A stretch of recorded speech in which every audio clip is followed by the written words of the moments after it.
Hello, it's Ryan from Knights Around the Table. Boop boop. Glad you can join me. I see a few of you have popped in to see this playthrough of Lost Ruins of Arnak solo. Who we got here? We got Trishul and Zero Aperture. Hi Moran, good to see you again. Let's see who else is in there. Truck Driving Gamer, glad you could join us from YouTube. Hey Indy, this is unironically, hopefully you guys can hear me. Let me know in the chat if there are any audio problems. Because if you joined me a couple days ago on Tuesday for the work jam, that was just like a cavalcade of don't do's for a stream. I had so many technical problems. I was supposed to be doing photography for Black Angel for this how to play video, and like if it could go wrong, it did, and the whole stream ended with internet being cut out to the entire house, and the whole stream just collapsed catastrophically. So that was good. Hi Omar, good to see you. Hi Kelly C, thank you so much. So I was going to say, this is my hat that I actually unironically wear all the time in the summer because it's broad brimmed and it keeps the sun off me, and I'm on a medication. Look at this. I'm on a medication that technically I shouldn't be out of the sun because it'll damage my skin. Anyway, this is my hat. I'm glad you like it, and I thought safari style hat, so it fits nicely with Lost Ruins of Arnak. Let's take a quick look at the board. I've got it split up into sections here, so we can see there's the middle of the board, and then the top of the board. Please work now. Oh no, you don't want to work. There's the bottom of the board, and the top of the board button is not responding, but we'll get it working in just a second. There we go, there's the top of the board. And then over here on the side, on my side table, because it's such a huge game and it's so hard to fit, this stuff, all these resources are usually at the bottom of the board down here. Oh yeah, down here. And I can't fit them, so I got to stick them on the side table. So in case you're wondering, that's what's going on. The other interesting thing that I'm going to point out before I start playing is that the board is so long, like it's so tall, that if I were to orient it the correct way so that I'm looking at the bottom of the board, I wouldn't actually be able to reach stuff up at the top of the board. So what I've done here, if you're wondering why my hands are coming in from odd angles, is I have rotated the board so that I'm looking at the side of it, but the camera view is flipped so that you're looking at it right side up. So when you see me in the Ryan shot reach forward, you'll see my arms come in from the side. So in case you're wondering what's all messed up and screwy with that, that's what's going on. Now I have an important choice to make right off the top, because I'm going to be playing the solo version of the game. By the way, if you're wondering what all this jazz is, this is the really cool Unser family design from Thingiverse insert that I did in wood PLA on my 3D printer and then stained with wood stain. Doesn't this stuff look cool? These are all like crates, you know, like the last shot of Raiders of the Lost Ark. So that's what all my resources are going to be in. They look, man, that insert is just so awesome. I'm so happy with it. So I'm going to be playing the solo version, and I've never played the solo version before. And here's how it goes. Underneath this whole pile of stuff is our pair of player boards. This is my player board, and this is my rival's player board, the robot's player board. And so the first decision to make is how tough you're going to make the game for yourself. So you have to make a stack of these tiles that you're going to flip over to make the robot do what the robot's going to do. So you always are going to put these 5 tiles in there. And these sort of like make the robot take up spots that you would want to go in to get resources. So it's like I think a lot of worker placement games that have robots do the same thing. They make the robot block spots that otherwise you would want to have. Meanwhile, you pick 5 of these. The green ones are the easy ones. The red ones are the hard ones. Yeah, pimp my Arnak pack, exactly. So these are the easy ones, these are the hard ones, and like if you were to go completely green, that would be like dead easy 0 difficulty mode. And with each one you add, it goes up to a level 5 difficulty. So with each red card, oh look, I've got a subscriber. Thank you so much, Zero Aperture, for following me on Twitch. If you put a red card in, it makes it harder, and you can go all the way up to difficulty 5. Now, this might be the worst idea I've ever come up with in my entire life, but I am going to extend the decision to you, to the chatters, to decide how hard you want to see this game go. So I'm going to put up a straw poll. Let me see. I guess, okay, it's going to be kind of weird because the straw poll is going to go from, should we do it that way? No, so okay. It's going to go to 5, so I'm definitely going to put at least one of these tiles in, and I might, you know, depending on what you say, all 5. So what you got to do is you type exclamation mark, all red baby, Backpad says, of course you would. So it's going to be at least level 1 difficulty. Vote for whether you think it should be, I should stay at 1, if I should go to 2 or 3, so hit exclamation mark vote space and then the number you want. So exclamation mark vote space 2 or exclamation mark vote space 3. Hopefully that's working for the folks who are joining us on YouTube. It's a little bit challenging to rig it up so that it works on YouTube. And in fact, it might not be reporting the proper numbers in that everybody column because reasons, technical reasons. Anyway, all right, so Poppy's voting for 4. 4, for some reason, is using, for some reason, because I designed it that way and I got to change it, is using a white bar in case it's hard to see. So 4 is currently, you guys are being mostly jerks about this, okay. So 4 is the leading option. Let's see. Oh God, why did I do it this way? 3. Okay. Oh, 3 and 4 are neck and neck. Now you can't vote twice, but those of you who have joined me on my streams in the past know how to sort of fake the system out. I won't mention how that's done. Oh, great. Omar says it worked for you and you're on YouTube. That's fantastic. I'm glad to see that. Something worked. This is the stream where it all comes together and everything works. I'm so excited about it. 4 sounds reasonable. You get one easy one at least. Yeah, I agree, Kelly. So it goes between 3 and 4. If we get one vote for either 3 or 4 to nudge it over the top, then we'll know what we're going with here. The mean is greater than 2.5. Go red, red. You guys are already cheering for red. Oh my gosh. I don't have a chance. I think the, am I wrong? This is a Ryan versus Board Game Series stream. And I believe, have I won one yet? I think it's Ryan 0, Board Games 5 at this point, is it not? So it could be, or did I win one against, I think it's 5-0, but let's see. So neck and neck with 3 and 4. Would it be, would it be cheesy for me to go 3? I don't know, I never played it solo, and I do terribly at solo games. Now what I don't know is, okay, so what I don't know is whether to, which ones to put in. So I guess I'll just, I don't know. I'll tell you what, I won target against you, that's right, but that wasn't Ryan versus Board Games, that was Ryan versus everyone. So Ryan versus everyone, I got one so far. So let me see. Omar, pick a number. Just pick a number. Those who don't win teach. Yeah, that's exactly it. Give me a number between, oh yeah, give me a number, Omar, between, any number under 20, let's say. Just give me a number in chat.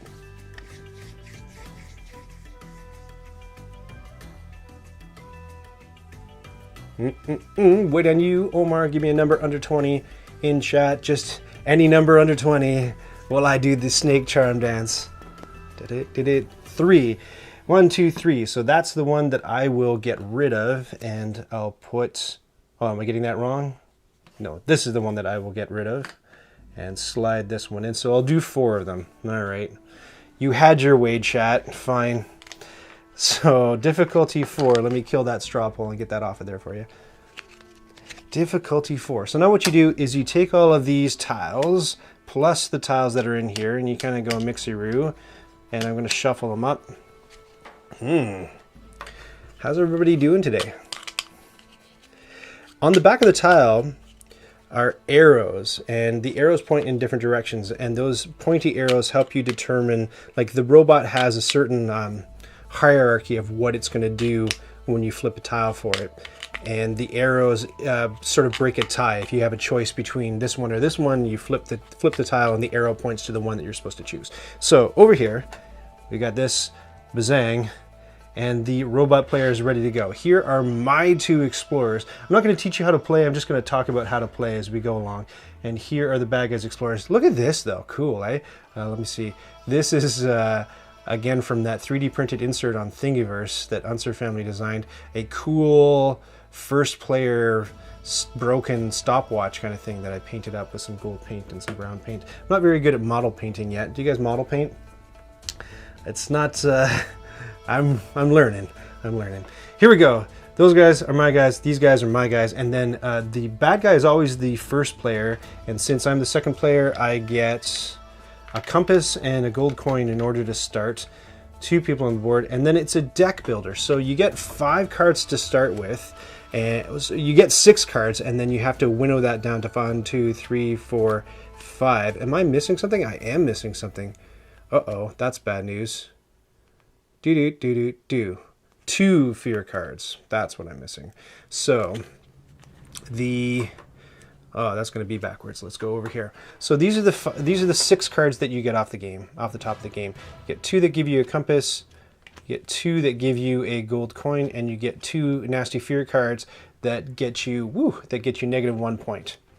So shuffle those up, and you draw 5, which is another way of saying you kind of like leave 1 behind in your little play area.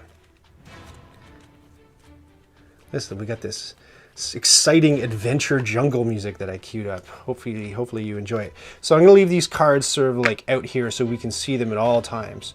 So that's my initial draw. That music is actually a little bit too exciting for what's actually happening in the game. Oh my gosh. Oh, big timpani swell. What's going to happen? I don't know. Here we go. Let's take a look at the board. Right. The thing that you gotta check out first of all is what's available on the card row. Like I said, it's a deck builder. Let me know if that music is too loud for you, by the way. It's a deck builder, and these are the cards that you can buy and put into your deck with money.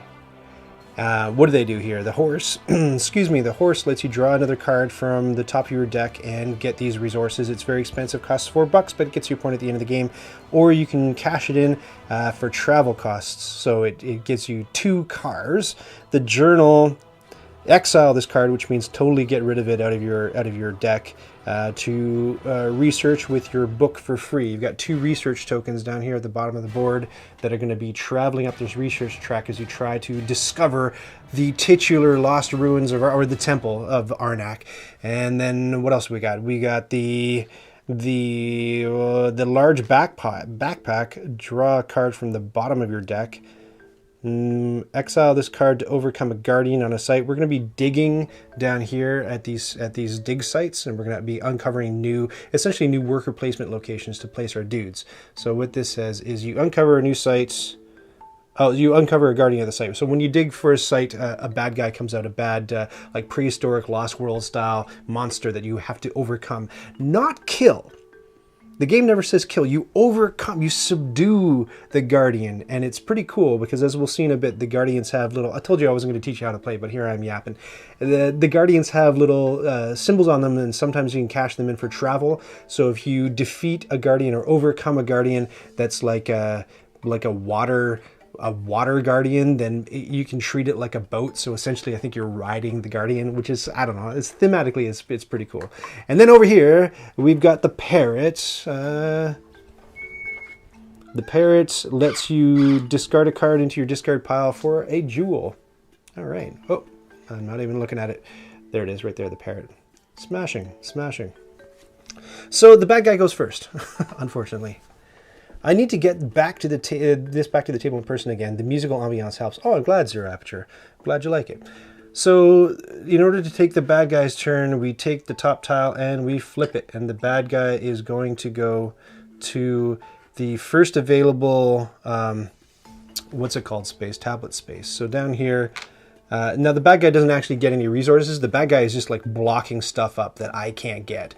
And in a 2-player game, you have to block all these spots. These spots are other spots that you can go to get these tenting sites, but they're all blocked, so it's only 1 spot available in a 2-player game. And you have to spend a boot to get there, or double boots to get to these block spots, but we're not going to talk about the block spots anymore because they don't exist. They are dead to us. Okay, and now it's my turn. And on my turn, I can do a number of things. And the things that I want to do... I think I want to... I've played this game a bunch multiplayer, but now that you're looking at me, I'm kind of nervous. What I want to do is dig probably at one of these sites. And in order to do that, these are the primo sites, and these are the less primo sites. It's going to cost me a guy, and it's going to cost me a card of some variety to travel there. Either a card that has a car on it or a boat on it to travel to these spots. And it's going to cost me 3 compasses. And I currently have. Your rival actually has all the meeples, not just 2. Oh, really? Uh-oh. Uh-oh. Well, that's cool because now you'll be able to see some of my... if I can reach it. Hang on, check this out. It's going to be kind of sidewaysy. So this is my... If I can put it in the right place. This is my box with all my crates and things. So here are the... And if you saw the... what's it called? The Bits Please episode that had... Bits Please! Yeah, where I was painting this up and printing this whole thing. I've got a whole episode for you that shows you how I don't want to say pretty. I don't want it to sound like I did something awesome because it was really Unser family who designed this thing. I just printed the thing out. But if you own this game in person, I'd like to know, people in the chat, who owns this game? It sounds like a lot of you own this game. Vera, sounds like you own it. I'm gonna go fishing in these crates to get these guys. So it sounds like I just need the guys to block all the spots. Yeah, puppy? Thank you very much for that tip. You saved my bacon as usual, yet again. So those guys, we'll go over here and we'll put all the bad guys. All the bad guys. Yeah, that makes sense. That totally makes sense. All right, let's put this away. The boxes look great in brown, don't they? Yeah, so if you put wood stain, like I say, I printed them in wood PLA, and then I used, oh, thank you so much, Omar, for following me on Twitch. I used wood PLA, which PLA is like a corn-based plastic that you extrude on a roll through your printer and print stuff out, and you can mix it with, or you can buy rolls where they have mixed it with other stuff. So you can buy rolls where they mixed it with like metal shavings, so it gives it kind of like a metallic finish, or they go they take cork dust or wood dust and they put it in with the PLA, and that's how you get wood PLA. You're supposed to be able to kind of sand it down like wood and it gives a woody finish. This stuff I think looked a whole lot like plastic even though it was wood PLA, but it did stain okay. And the other thing I'd say, if you have this game and you want it to look super uber cool without doing all of this jazz, one great way to make it look awesome is just take your tablets and put wood stain, just rub wood stain on your tablets. Don't those look cool? Like when you get them out of the box, they're gleaming white. They still look really cool, but they look way, way, way cooler if you just throw a little bit of stain on them and let them dry. Easy thing to do, makes it awesome. I'm always reticent to like futz with my original components, right? I don't want to mar anything. I was kind of freaking out a little bit because I noticed that I had a little bit of wear at the bottom of my board here, right? I was like, oh no, but it's no big deal. You printed the stone bits in gray. Yeah, I think, Michael Joyce, did you show me a picture of the one that you printed? I can't remember. That sounds familiar anyway. Fantastic. The insert's spectacular. Why, thank you, Poppy. You don't own it, Moran says, but you've played it in your gaming group. Good, I'm glad you've had a chance to try it. What are we doing? Let's play it. Let's play it. Great. So, we were taking a look at these sites, and I have one of these and one of these, and I would need two more of them in order to go. So if I take this and this and I cash it in, now this is super dicey. What it means is I'm not going to be able to defeat the Guardian that comes up if I do that right off the top of the game, and I'm going to open up more spots for the bad guy to take. So you know what? I don't think I'm going to actually... I don't know if I'm going to dig this round, because you kind of keep taking turns until you can't take turns anymore, and then you have to pass, and then you're sort of out of the round in multiplayer anyway. But in solo mode, even after you pass, the bad guy is going to go through all of these tiles, all 10 tiles, no matter what. So if I spend the resources in the guy unlocking a dig site, then I'm not going to be able to defeat the Guardian because I'll be out of... It's highly unlikely I'll be able to defeat the Guardian. And then the bad guy, and then I'll get bounced, and I'll take a fear card, which is very bad. Well, very bad. It's a -1 point. It stuffs up your deck with useless cards. That's the useless card in the game. A lot of deck builders have them. So then it'll unlock that spot, and when the bad guy goes to take a spot, the bad guy will take that nice spot that I've unlocked, and then there's another card in there that lets the bad guy defeat the Guardian. So I don't want any of that to happen. So I think what I'll do instead is I'll focus on maybe this turn trying to get further up that research track. Now I've got two ways I can go. I've got this way, which costs an arrowhead and a compass, and I've got this way, which costs a ruby. and they're exclusive paths. So if I go up this way, then I have to go this way. And if I go up this way, then I have to go this way.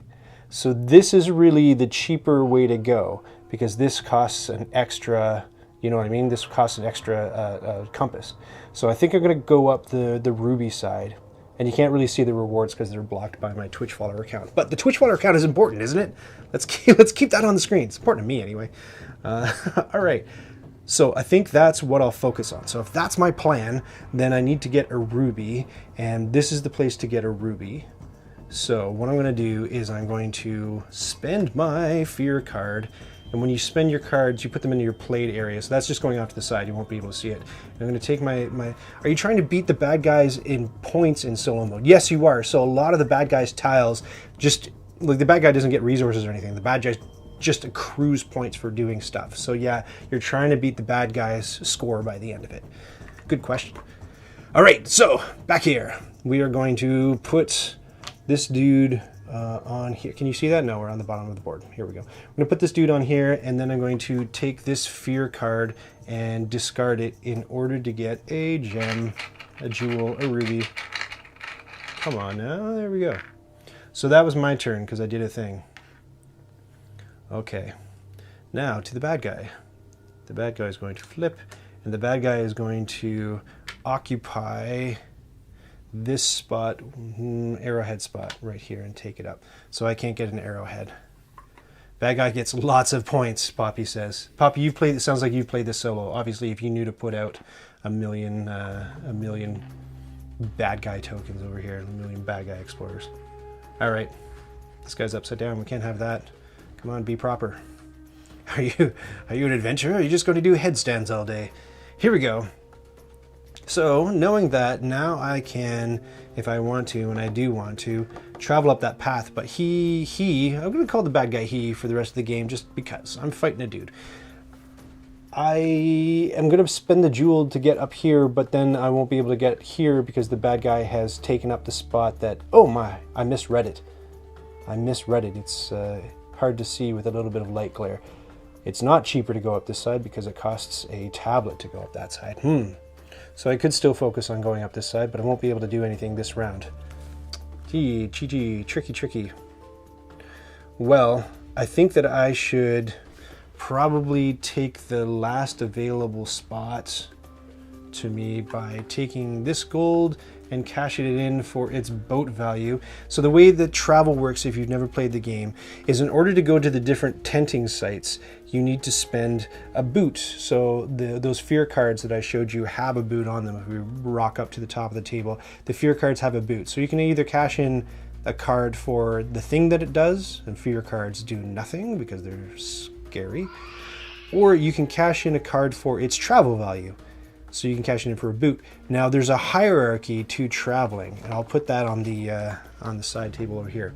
Down here in the bottom right of the card, you can see the hierarchy. So if you want to travel by boat, you put a boat card down. You want to travel by car, you put a car card down. Either boat or car can equal a boot, and then an airplane trumps everything. So the only thing you can't do is you drive where you need to boat, or boat where you need to drive. So that's the deal with travel. Great. Back to it. So I was going to, before the bad guy takes more stuff, I think what I'm going to do between these two, between compasses or gold, I'm going to go gold so that I can start buying some cards, because that's an important first step. So now I've got 3 gold, so let's bop up to the top. That's kind of my turn, but I just wanted to review what was available up here. This is a very good card, I like it, but it's kind of like a one-shot sort of thing. It's good though. You should draw a card from the bottom of your deck.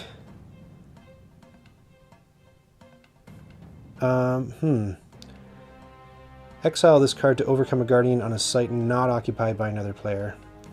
I don't know if I actually like any of these cards, to tell you the truth. What would you go for? What do you like? I really like the horse card. I can't afford it though. I only have $3. What was his first moves? Not an architect on the board. Right, we're 2 moves in. My first moves, I'll show you the bottom down here. I'm blue, so I went here, and so far this is what the bad guy is blocked up. What's the name of the bad guy in Raiders of the Lost Ark? I can't remember. Horse is good. Yeah, horse is good. I can't have it though. I can't have it. So of the things that I can afford, like I can afford the journal, I can afford the larger backpack, I can afford the bear trap, and I can afford the parrot. But I don't like them. Yeah, I went ruby to go up the temple. That's correct. That's correct. You know what? Let's see what the bad guy does, because it's not even for me to decide right now. Horse is good. Buy horse. I can't. Zero aperture. I can't afford horse. I only have $3. So we're gonna flip another bad guy tile. Okay. So this means that the bad guy is going to get. What this does is it means that if there's something you want to buy, you better buy it, because in that deck of tiles that the bad guy has, the bad guy is always going to buy one tool and one artifact. Correct me if I'm wrong. I think that's what's going on. So over here, that means that the bad guy buys this card. Now, the bad guy doesn't actually get to do anything with it. We're just going to stick it here. It's essentially, well, you know what? I can discard it. I'm going to put it at the top of the... Oh no, unless there's cards that help me deal with... Okay, so the bad guy owns this, is what's happening. So we'll put this here, but the bad guy doesn't actually get to use it or do anything with it. It just takes it off the board from me, and then we replenish. Oh yeah, that's right, they get points. Thank you very much for reminding me. Yeah, so down here in the bottom right corner, this purple thing is the number of points that you get for a card at the end of the game. So those points go to the bad guy, so the bad guy just got 2 points. 2 points. Nerds. Back up here. Wow, I'm glad that I didn't start discarding them. Whew, that was a close one. Hey, you guys saved my bacon yet again. My goodness. What's out? A monkey medallion. Gain a tool and place it at the top of your deck. Very, very powerful. Can't afford it. Could afford it. No, can't afford it. Cannot. All right, so my turn. And the plan was to buy something. Okay. The plan is to buy something. Can you get your coin from researching? Well, let's take a look. I have these two. Oh, get the coin from researching. Yeah, that's a good plan. Yeah, let's do that. All right, so down here at the bottom, I can spend my ruby to move up my magnifying glass. You always have to move your magnifying glass up first, and your book has to follow later. And when you do that, you get perks and prizes. And I'm going to hide this overlay so that we can actually see what's going on. So down here, this is the perk that you get for moving up your glass. This is the perk you get for moving up your book. So you get the buck for moving up your glass, which I did. So I'll take my buck, and that gives me $4 in order to buy something nice like the horse. Spend. Which difficulty am I? I'm 4 out of 5. Omelet, you missed the beginning where I foolishly opened it up to chat to choose which difficulty level I'd be playing at. 4 out of 5. First time ever. I know, right? Gosh. What's happening? Right, back to the bad guy. The bad guy is going to defeat a guardian. Now, the bad guy is not on the tile with a guardian. This is kind of what I was trying to avoid by not opening up a dig site off the top. So that, this wouldn't happen in the next round. Instead, the bad guy is going to research. So I'm going to take the bad guy's little magnifying glass, and I forget if we go. Oh, right. So in order to decide if the bad guy goes left or right, we flip the tile. So it's going to be left. So the bad guy goes up here to the left, and then I think. Am I correct in saying... No, right. There's a specific research tile where every single time the bad guy goes up a level on the research track, one of these assistants gets essentially murdered, I guess? I don't know what happens to the assistant, but the assistant is no longer available for me to hire. Maybe it gets hired by the bad guy, and then they send the interns home on a boat or something. I don't even know. I thought you used the top... Oh, do you use the top of the draw stack for the arrow? Did I get that wrong? Well, let's see. That would make more sense. I thought it said to flip the tile. Is it worth going into the rule book for that? Why not? I don't want to be Mr. Open the rule book a million times on stream, but let's just check that and see. I think it's worth it at this point. Solo. Do. Ba-da-da-ba-bum.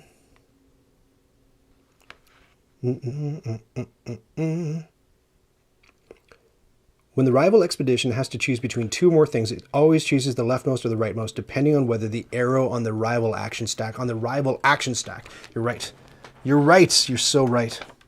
Oh my goodness. So that would mean that instead of going left, the rival goes right. And that matters because there are perks along here, along the research track that you can pick up. So the rival's going to be picking these up as well. Only on the last tile, use the bottom of the pile arrow. Yeah. Good. Thank you for the correction. Here we go. I lost the plot. Right, so the rival research, and now it's my turn. I've got $4 to buy something fancy like a horse. So I'm going to grab that horse, and I'm going to spend my $4 buying that horse. And when you buy it, it goes into your, just off camera here, into your... oh, no. It goes... I'm forgetting all of a sudden. When you buy a card, the card goes to the bottom of your draw pile? I believe this is part of the problem. Yeah, thank you. It goes on the bottom of the deck. Oh, we got to fight. Ekin says it goes to the discard. I believe it goes on the bottom of the deck, and that's why this card up here is so cool. Draw a card from the bottom of your deck. So that essentially lets you draw a card that you just purchased, I believe, which is why the large backpack is cool. This is the the peril of playing this game too much on Board Game Arena, because that's, you know, a site that does a lot of automation for you, and you sort of forget these little Ekin is incorrect. The buys go to the bottom. Yes, Ekin, you've been shouted down. How does it feel? You put yourself in my shoes. That's okay. It's all good. All right, cool. So that is the situation now. I've bought a card. It was a horse. I'm really happy about that. The bad guy is going to flip another tile. The bad guy is going to research and murder an assistant. Murder. All right, so up here, the bad guy only moves, correct me if I'm wrong, the bad guy only moves the magnifying glass and takes this, which is lousy, and kills somebody. Let's say kills because it's thematically fun, and is going to kill the rightmost assistant. It actually kills the person on the highest stack, I believe. But before I flip this, tell me I'm wrong. You messed up the rules twice last time you played the game, Vera says. I was on the snake board and paid for my second assistant with an idol I'd already used. How dare you? And when I took it, I made it unexhausted. Oh no! Yeah, so there's two sides of the board.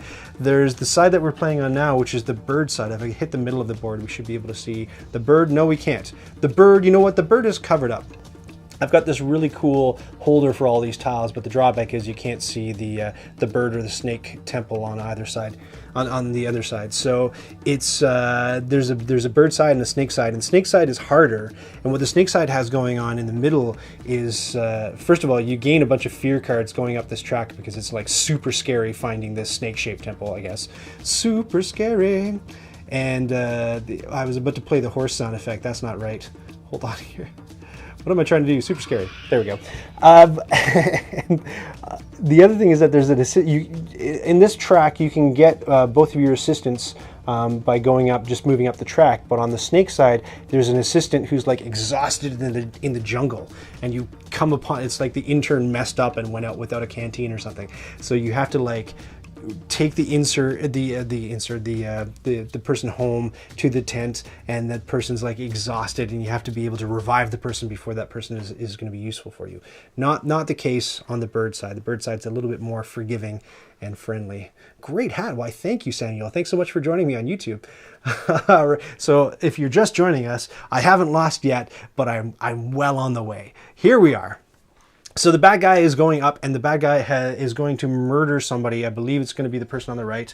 And I'll just put this person down here. It doesn't really matter, I don't think, because there's no points that you get for assistance, but just so I don't mess up. So now these are the available assistants, and we're back to me with my turn. And I think that since I've used both people, the only logical thing for me to do is just cash these in for 2 compasses. So I've got my 3 compasses lined up if I want to go exploring next round. The bad guy has like 5 more tiles left to go. So now the bad guy is going to buy a tool. Meanwhile, I have forgotten to replace the tool that I purchased. So when you buy something, everything collapses in towards the scepter or the staff, and the staff is the game clock. So it goes 5 rounds in this game. So everything collapses towards here, and a new tool comes out like that. And it's the revolver to shoot, not to kill the Guardian, but to scare the Guardian away. There's nobody killing any Guardians in this game. Great, here we are. So the bad guy's going to buy a tool, and on the red side of the scary tiles, I believe the bad guy buys the tool that is worth the most points. And so that's going to be the parrot. So I'm going to take the parrot and I'm going to put it in the bad guy's stockpile of points earning activities, and then back here to the top of the board. So again, it collapses in towards the staff, and there's the new thing that's out. It's the torch, which lets you discard a card or get rid of a card from your deck, like exile a card, and then get a tablet.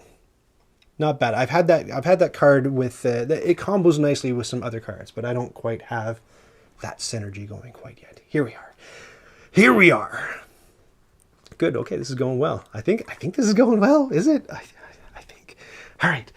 So I'm out of moves. I don't have any quick actions. I don't have any cards to spend. So I'm done. And now we just have to burn through these like 1, 2, 3, 4 tiles of the bad guy, and the bad guy is going to wreak havoc and get stuff. So interestingly, this is a pretty good order for this to happen in. So in phase 1, which is where we're at, so you follow the phase, the bad guy is going to discover a level 1 dig site, and it's going to be in the, let me think, the lowest row. I did read it. It's a little bit hard to remember.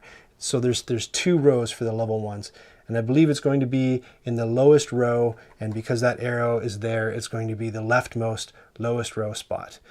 Before I flip it, you let me know if I've done that correctly or incorrectly, if you've played this before. Da-da-da-da-da. Also, where did our jungle music go? I think that I need to put it on repeat. Just give me one moment. If we're enjoying the jungle music, that is. Let me know if you're enjoying the jungle music. Where's repeat? I don't know. Is there a repeat option? Oh, this one's spooky. I'm just looking for a repeat button. Excuse me. I might have to dip out every once in a while to make it go again. You think it's highest, but it doesn't matter. Yeah, I don't think it super duper matters, but at the risk of being the guy who looks at the rules the entire time, it goes to the... Oh, that's weird. You get it all sideways. I'm reading it the right side up. Okay, so it's going to go to the... Rival discovers a level 1 or 2 dig site. If there are multiple undiscovered sites, first narrow the choices down to 1 row.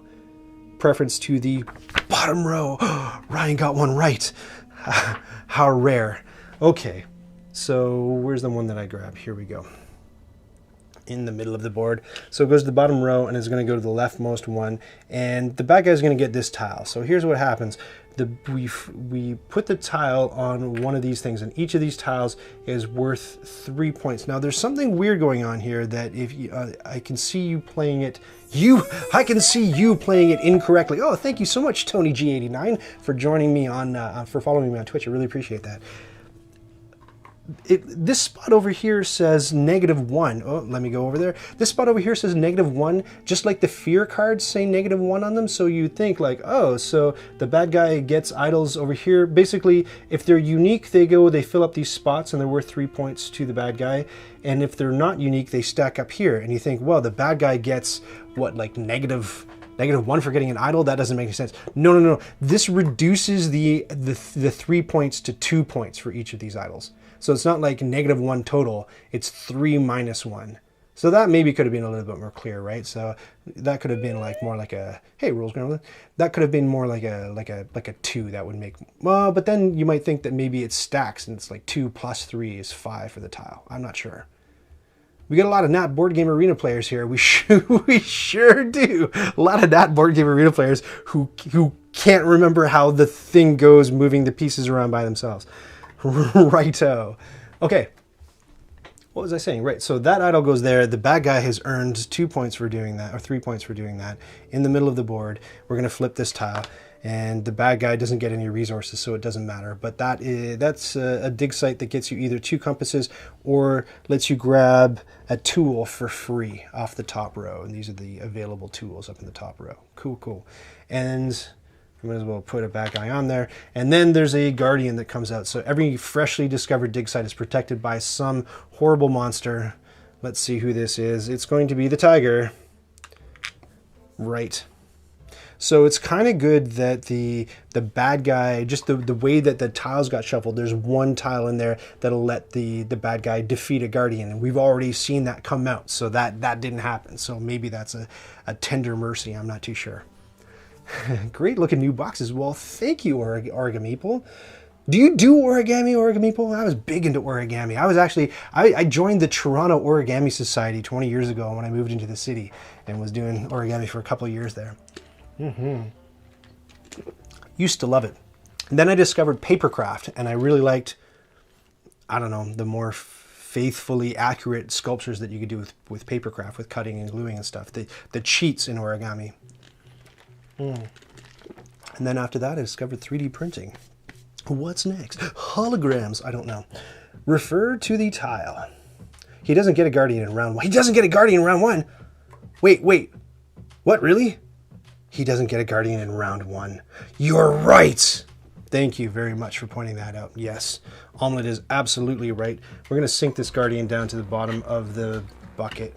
So that means I'll never get the tiger. Ha ha ha. That's how I cheat. Do. Right, the tile shows which rounds a guardian comes out, and this one does not have a guardian on it. My total bad. Good catch. Okay, we're gonna keep going with the bad guy. Now the bad guy takes somebody and blocks the leftmost, or the first available, this thing. He's actually down here. And then the next thing that he does, none of this really matters. So, except that when he can't do something, this is another rule I'm forgetting. When the bad guy can't do something, so he needs to go to a jewel site, and there are no jewel sites. So when the bad guy can't do something, the bad guy... Now I know the answer, of course, and I'm just really quizzing you in chat to see if you know the answer. So I just... Fractal Can Dream has... oh yeah, thank you so much for punching that link in. That's the link to the 3D printing channel on the Discord server. Now, we've got this cool Discord server going on with some of the nicest people in the whole entire universe. There's the address for it. And there's a 3D printing channel. If you're into 3D printing like I'm starting to be, if I could just get this stupid machine to work properly, then you can jump in there. You can see my trials and tribulations, or you can show off your stuff that just works perfectly, and I hate your guts for it. That's on the Discord server. Also, if you're a supporter on Patreon, then you get your name lit up in a different color, and you get access to special, like, behind-the-scenes channels where I show you what I'm working on, and I don't tell everybody else until the stuff comes out. It's good that I'm mentioning the Patreon channel, because you'll also notice that down here, I've got a credit crawl for all the people who are supporting me on Patreon. Now, I update that on the first or second day of every single month, and September just crept up, it snuck up on me. And I was supposed to pay bills on the first of the month and everything, and I don't know. I was like, September 2nd, what's going on? Even though I spent days putting the dates on things for promoting this stream on social media, so I don't know what's wrong with me. But all of that to say that this has not yet been updated. So if you are a new supporter and you don't see your name in the credit crawl, it's coming. If you change your pledge and your name isn't in the right spot under the right credit, it's coming. And if you've unfortunately had to back out your support and you see your name still in there, you're getting nixed for as soon as I sit down and do it, which will be probably this afternoon or tomorrow. So that's just in case you're wondering what's up with the crawl down there. You'll be ignoring the 3D printing channel. I can't handle the FOMO. Omar, you know what? Let me cure you of that FOMO a little bit now. It's basically torture. It's like spending a couple $100 on a machine that just like gives you paper cuts in between in the webbing in your toes. That's like when it works, it's amazing, and when it doesn't work, for me that's 90% of the time. I've had a heck of a time with the thing. I don't know. Part of the problem was that I didn't want to buy in until it was affordable for average Joe consumers like me. So I found a machine that was like $200 or less, and I thought, oh, that's it. And it didn't dawn on me that you're not going to get a great machine for $200 or less. So I've just been wrangling it. You're looking at Prusa; they seem reliable. I can't comment. All I can tell you is that the one I bought leaves a little to be desired, but I didn't spend $7,000 on it. That's 100% the truth with 3D printing. The other thing is that it's wild. Like I spent under $200 or less on my FDM printer. That's the one that just builds from the bottom up. And I also own a resin printer. That's the one that dips it in the bath from the top down.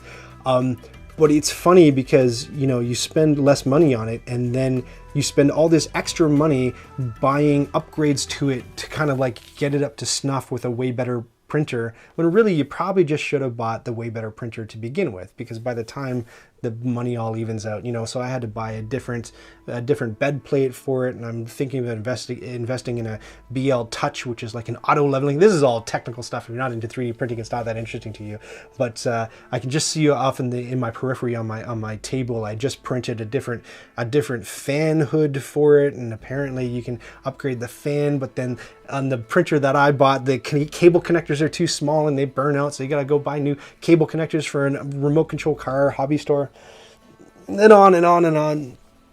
Great, Lost Ruins of Arnak. Here we are, back to the game. What was happening? Right. I was trying to determine, and again, I was trying to give it a little bit of a gap because I didn't want to be the read the rules every 3 seconds guy, but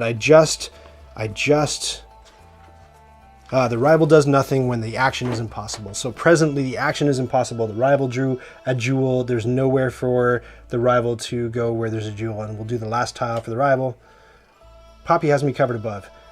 What game was affected by FOMO the most is a question. Sounds kind of like board games. You got to get the expansions, the inserts, the updated bits.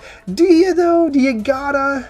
It's tempting to, but I've been let down by so many expansions over the years. There are only just a handful. I can count them probably on one hand of expansions that I find super crucial. More often what'll happen is I'll get a game and then I'll get the expansion. I'll play the game, that's fine, and I'll really want to play the expansion. This just happened to me last weekend. I'll really want to play the expansion, but the people I'm playing the game with have never played the base game. So I can't exactly roll out the expansion, right?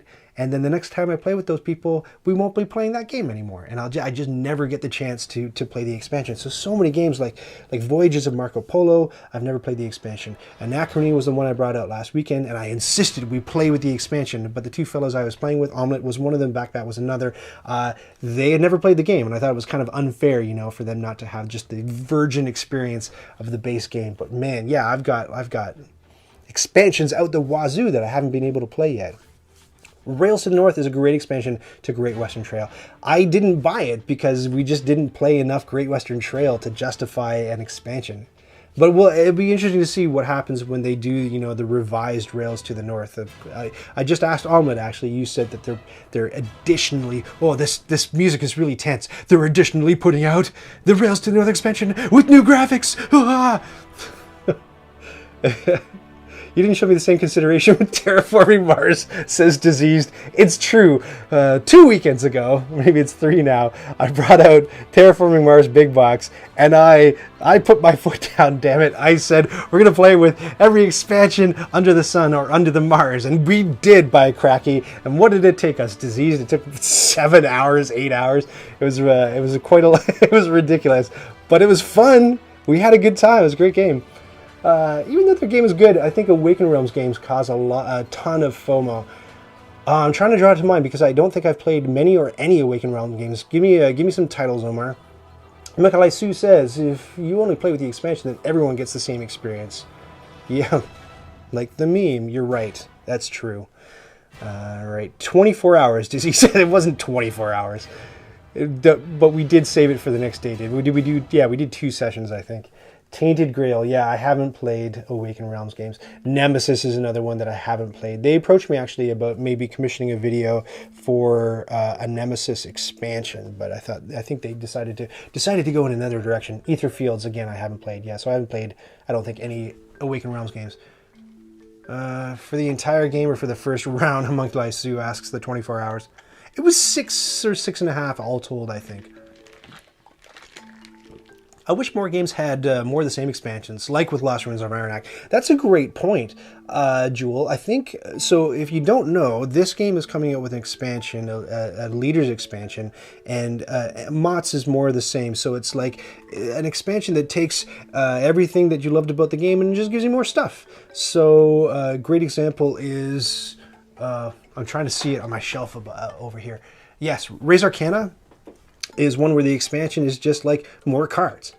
It's like, hey, you like this game? You like the cards in it? Well, here's more cards to play with. Great. Love that kind of expansion. Why not? I also really like expansions that improve the components, upgrade the components. But then it's a tiny bit, I don't want to say kick in the teeth, but when they then turn around and they make those components like part of the base game for the same price, and then you realize that you were just like an early adopter guinea pig for them to be able to get the, like, pay for the dyes or the molds or whatever to build those components.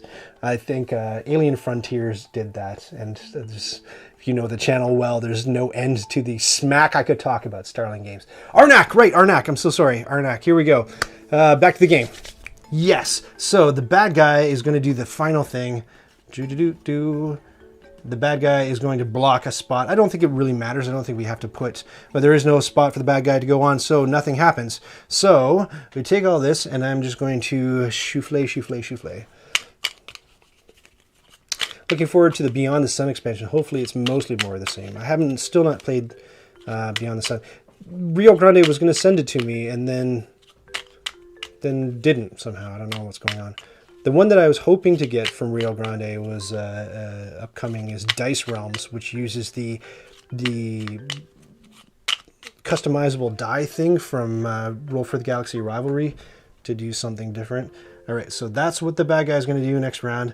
And then the way it works, just like most deck builders, is you draw 5, so I can only draw 2, and then my deck owes me 3. So I take my play area cards and I shuffle them up a little bit. This is one of the reasons why I sleeve this game. You may notice I have sleeves. I very rarely sleeve a game, but when it's like shuffle 2 cards, I don't know. I just worry that especially with an expansion coming out, you ever do that? You ever add an expansion to your game and they print it on different stock, and so you can really tell the expansion cards from the non-expansion cards, or maybe your base game you played it a bunch and it gets a bunch of wear on it. So this is my new, you know what I'm saying, and then you can really tell what's expansion and what's not, and it potentially wrecks things for you. 1, 2, 3, 4, 5. So these are the cards that I have to play with. Let me flip them all, flip doodle.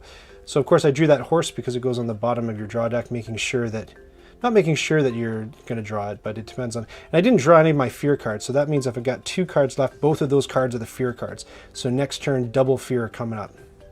Hot 8. Draw pile remains untouched. Shuffled the played cards to the bottom of the draw pile, question mark, draw pile remains untouched.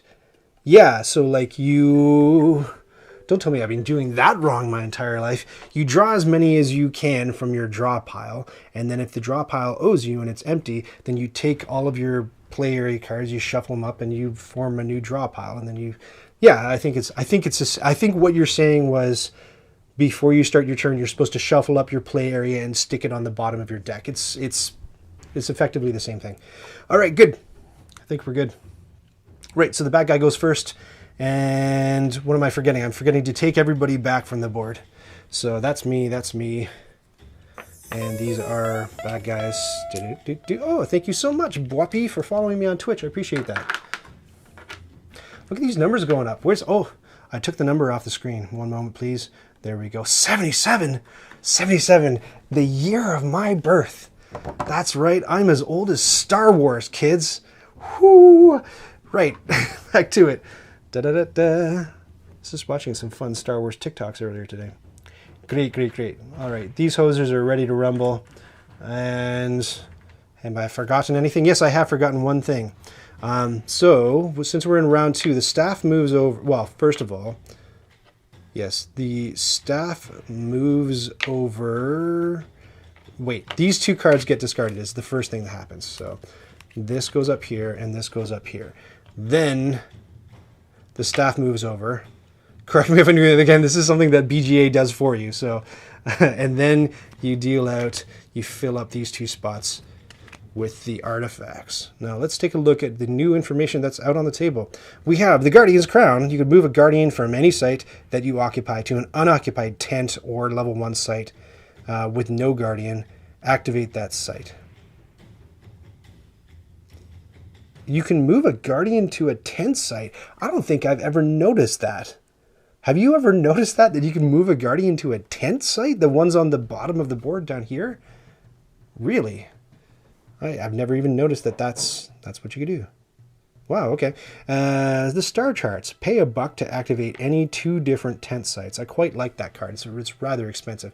And like most of these games, you can kind of tell how good the card is by how much money it costs, right? So the deal with these ones at the top is when you buy them for compasses, you instantly get to play them and do their effect, and then they go back into your deck. They and then they recycle through, and you'll eventually draw them.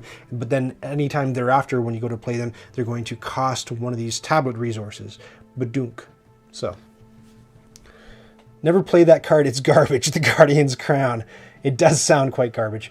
Maybe you got it for free and it was a really specific use. Yeah, anything that moves the Guardians around, or like defeat a Guardian when you're on a site and the site left to you doesn't have a Guardian, but the one on the right does. It's just so specific. Right, okay, so back here. The very first bad guy move, the bad guy gets to go first, is going to be as follows. Discover a new dig site. So on level 2, round 2, sorry, there is a Guardian on the dig site that the bad guy discovers, and the bad guy is going to discover, let me go to the middle of the board here, it's going to be on the left side bottom row, leftmost, so bajang, that's it, and the bad guy gets this idol which goes here. So there's another 3 points for the bad guy. That's bad news. How many points do I have? Probably, well, my horse is worth a point. I've got 1 point, ladies and gentlemen, 1 point. Right. So there is a Guardian that comes out, and the Guardian that comes out is going to be this guy, the killer warthog, and we'll put this guy on here. Fan-schmassing-tastic. So if I go here, not only do can I get 2 compasses, but I can buy a free tool. Free tool is pretty darn compelling early in the game because I can get one of these. Again, you look at what's expensive. This is expensive. I quite like the revolver. You spend a compass to instantly just defeat whatever Guardian is on the spot that you're on. That is very... Star chart is out of this world. Is that just like a cosmology joke, or is that like you really like that card? Yeah, I've had it before. I'm looking at it. I quite like that card, but I don't know if I want to spend my compasses on buying an artifact, or if I actually want to spend them on discovering a dig site.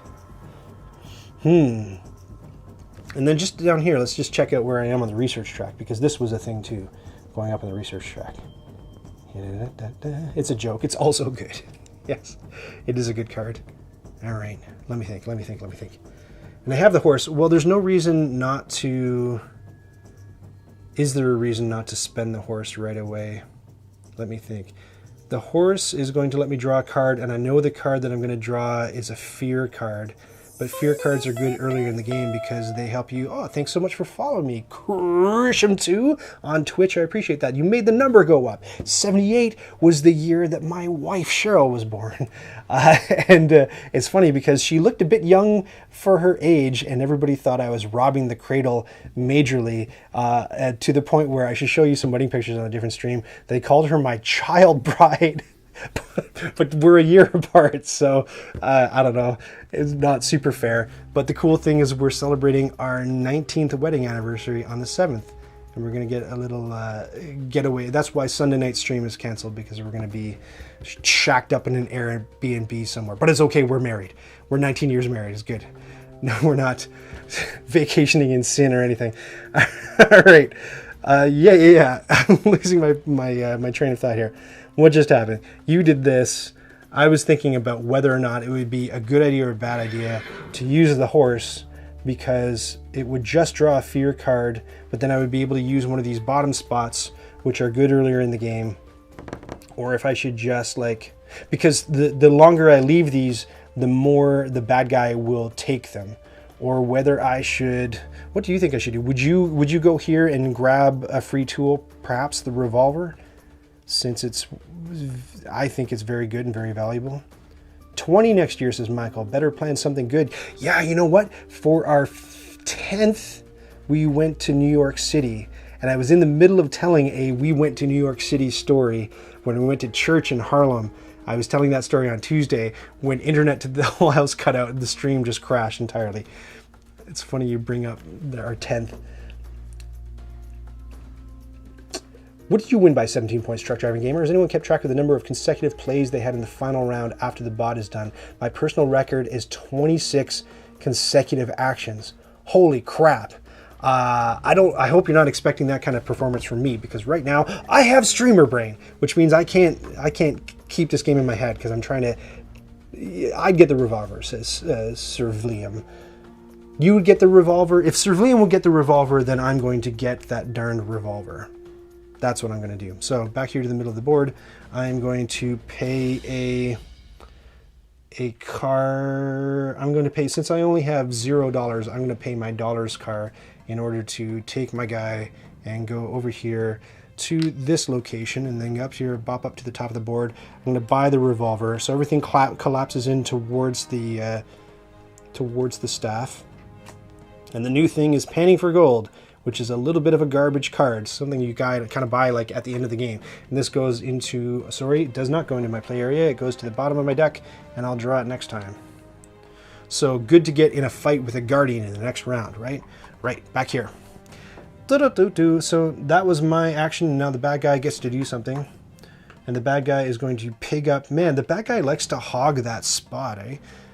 Well, I guess the bad guy is going to hog all the spots. So it's kind of like get there or miss them. But really what I want to do with this go round, man, I don't want to use the horse because I don't want to draw a fear. Oh, you know what I can do? Yes, I do want to draw the fear. So what I want to do is on my turn use the horse and draw a card, which I know is going to be a fear card to do, and get one of each of these. So now I've got 4, which puts me in the running for an artifact at the top of the screen, and a buck. Great. And now the bad guy goes, and the bad guy is going to put somebody on the nearest money earning spot. Cool. Back to me. I've got compass, fear. Let me just take a quick look at the top of the screen again. By the way, if there's anything you want to see, let me know and I'll switch the camera view. So now I can suddenly afford these. We've talked about this being super trash and this being actually super pretty good, but I think it's more valuable for me to, if I uncover a spot in the middle, I'm going to be there, I'm going to have to defeat a guardian, and I won't have enough, you know what, I'm going to do it. Okay, so it's always good to discover dig sites and have guardians as an option to defeat. So there's 3. Now, which of these sites should I take? Right, I was going to take this one. So I'll take this car and put it here, take my guy and go over here. The reason I'm going to do this one is because it gets me this idol, which allows me to, I'm going to put it like up here, not covering one of my spots. So it allows me to get rid of a card. So of course the card that I'm going to exile is going to be this fear card. So that worked out pretty well, except that I didn't get the benefit of the fear card having exiled it, so I didn't use it for its foot power. So that's a little bit of a not quite optimal thing to do. Great, here, and then we're going to get a guardian. Star charts, because he keeps blocking your arrowhead and you need to move up, right? You like star charts? Yeah, you know what? Star charts is a pretty good card when you're facing off against the solo rival. Don't forget the value of the travel symbols on the gold pan card. It's good for the 2 boats. Yeah, gold pan, it's cheap, but it does get you double boats. That's a good point. Oh my goodness, we traveled by car to this site. I'm sorry, I'm forgetting sound effects here. Wait, Ryan, you didn't sit and come up with a sound effect for every travel mode in the game, did you? And you especially didn't get like a fanfare going for when you discover dig sites, did you?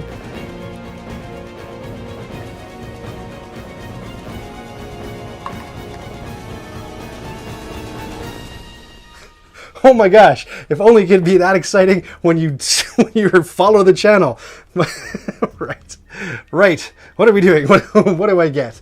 I get a level 1 site, which gets me, oh crumbs, gets me a fear card, the one that I just got rid of, and it gets me, that stinks. So that definitely goes into the play area, not to the bottom of your deck. And it gets me a jewel, and it gets me a compass. It's kind of stinky. More like funfair. Hey! Right. Back to this. All right. And the Guardian is going to be no whammies. Get rid of a card. Oh no. Oh, that would have been nice if I had my fear card that I could just chuck. And an arrowhead and a gold. Yeah, this arrowhead is going to be quite an issue. Oh, man. I realized that this is the Guardian that I pulled, and I just grabbed somebody else. So this will go back on here. Okay. That could have been, I don't know, I just messed with fate there. Do you ever I'm a bit pedantic at board games. Do you ever do that? Do you ever, like, people will draw cards from the deck kind of like out of order, and you're like, no, that was my card, that was Jennifer's card, that's your card, because it matters. And then they say, but it's random. And then you say, but no, it's not, because it was shuffled a certain way. Anyway, whatever. I don't know if anybody's awful like me. Hey, Cthulhu, glad you could join us. Curious if this is fun solo. I don't know. You tell me. I'm probably playing way too slowly for your taste. Great. Now the bad guy is going to do something. What's the bad guy going to do? The bad guy is going to defeat a Guardian where the bad guy is. And the bad guy is on a spot with the Guardian. So that means that this Guardian tile comes off and goes into the bad guy's Guardian collection, which is bad news because those are all worth a big 5 points. So now the bad guy, I mean, we haven't been keeping track of scores. I didn't put the scoring thing up for this one, but I think the bad guy has 11 billion points, and I have 1 for my horse. Great. Now it's my turn.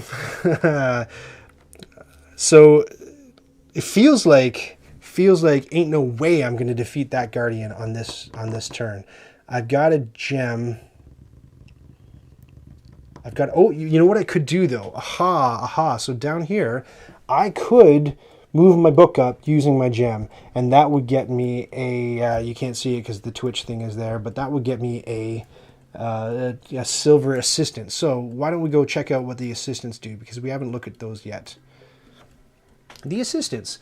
This guy on the silver side is a boat or a compass. This lady is a compass or a car. And this lady is get rid of junk from your deck. I always like doing that.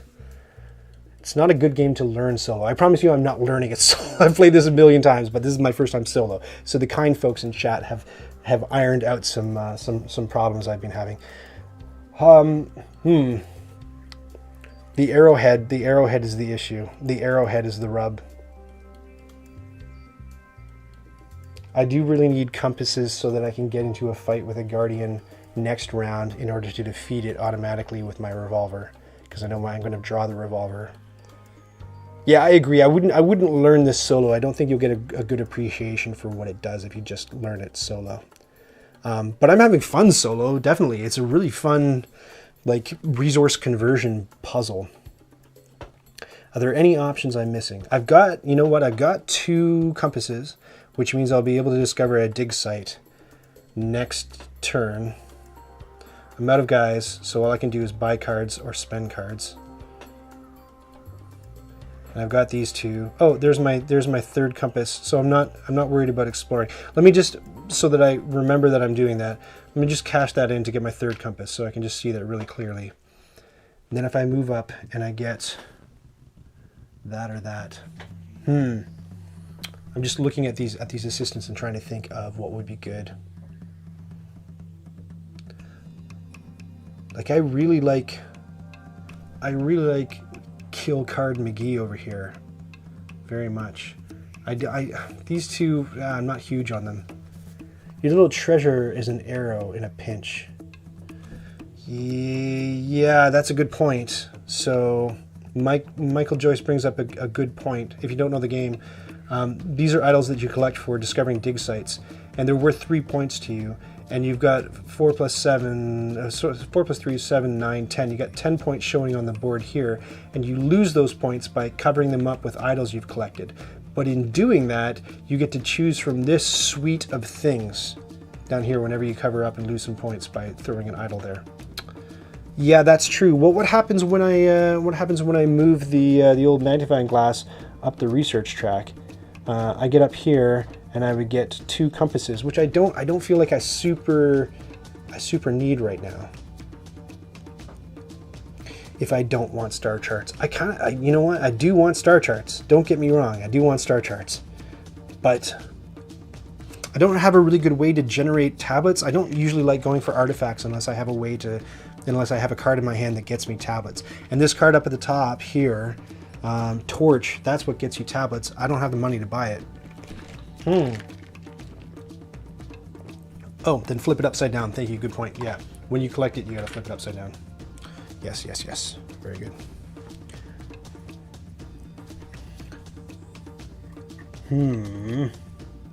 Because I don't have any fear cards in there, and we've got mostly boats left on at least on the level 1 things, what I'm going to do is this. I'm going to make a decision.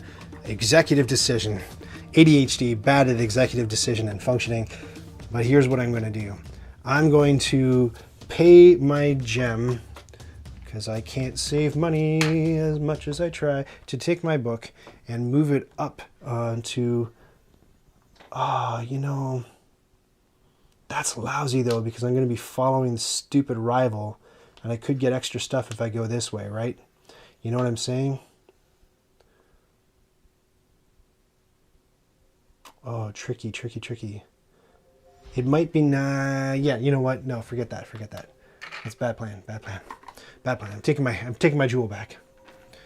All right. I do like your idea of using, oh no, but I can't, because if I use that, I won't be able to get the tablet to go up here. I thought it would be really nice to like pull way ahead of the rival so that the rival's not constantly getting all these tokens ahead of me, you know what I mean? I have money. I only have one money though. I only have 1 money. So I can't, the only thing that I'd be able to buy up here at the top of the screen is the gold panning thing, which I think is kind of a junk card. Yeah, it's okay in certain circumstances. I'd really like to buy this thing. Oh, my turns take a long time, but the rival's turns are just like, I get points, I screw you, blah, blah, blah. Whatever, no guts, no glory. Here we go. This is where we can, when I lose the game, it'll be like, this is why. It's because you did this. All right, so I'm going to spend my gem. I'm going to go up here. I'm going to go over here. I'm going to get the boat captain, who's going to come with me and be my little assistant down here. And then, I do have money because I got this thing, don't I? And then I'm going to, I was going to say, I'm going to blow him, as in spend him, but neither thing is going to happen. I'm going to exhaust him, I think is the game language, in order to get one of these. And now I have enough money, if I wanted to buy the star charts. And you guys all really like the idea of me buying the star charts instead of, really? Yeah, okay, why not? Yeah, because, okay, sure, yes. I'm going to spend the $4, or the 4 compasses, buying the star charts. And then that allows me to, you get to enact it immediately and then put it in your play area. So that lets me pay $1 to activate any 2 different tent sites. So I'm going to pay this $1 to activate any 2 different tent sites. And 2 different tent sites that I'm going to activate are the ones that get me a arrowhead and the one that gets me 2 tablets. Oh my gosh, what a turn. What a turn. So now, as we go back and hit play on the Musicaroo, this is kind of a short list, isn't it? I don't think it feels too repetitive, but let me know if it does. This is the super spooky one. Back here, the bad guy does a thing, and the bad guy is going to go to the first area that has the tablet on it and block it off. And then it's my turn again. So I'm going to take my tablet and my arrowhead and move up the research track here, and that gets me 2 compasses. Now we're moving along. And then it's back to the rival. The rival is going to go here and get, ooh, look, it's a good thing because all the cards collapse in towards the staff. So it's a good thing that I grabbed that Star Charts card when I did. So it's going to be the Ritual Dagger. Ritual Dagger lets you exile a card from your hand or play area and get an arrowhead. And it costs 4 big ones, so you know it's good. Even though this one costs 4 big ones and it kind of stinks.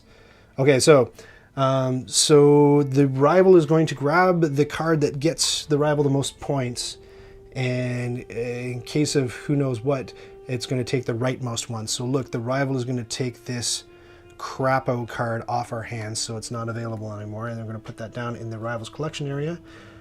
If you're keeping score, the rival has 1,000 D points, and then this collapses in towards the... So the new card, draw up to 2 cards from the bottom of your deck, which is important because any new card that you buy from the top row goes to the bottom of your deck. So it's like you buy it and then you can use it instantly on the turn that you buy it, which is good to have that knowledge. Draw up to 2 cards from the bottom of your deck, keep one and discard the other. Rival grabs tool. What did I miss? Oh my god! Thank you for keeping me honest. Rival does not grab artifact. Rival grabs tool. Rival grabs tool, the most expensive one, or the one that's worth the most points. So it's going to be this one. That's okay that I saw what's coming up, I think. I don't think that's going to wreck anything too badly, I hope. And then that fills in there. It's going to be the axe, so discard a card and get a compass. But thank you so much for keeping me honest. Once again, as with all Ryan versus Board Games streams, I've rigged the deck in my favor. Right, back to my turn. So the only thing I can really do is cash this puppy in for $1, which I will. And there's nothing up here that I can buy for $1. However, now that I'm starting to buy artifacts, what did the rival just buy?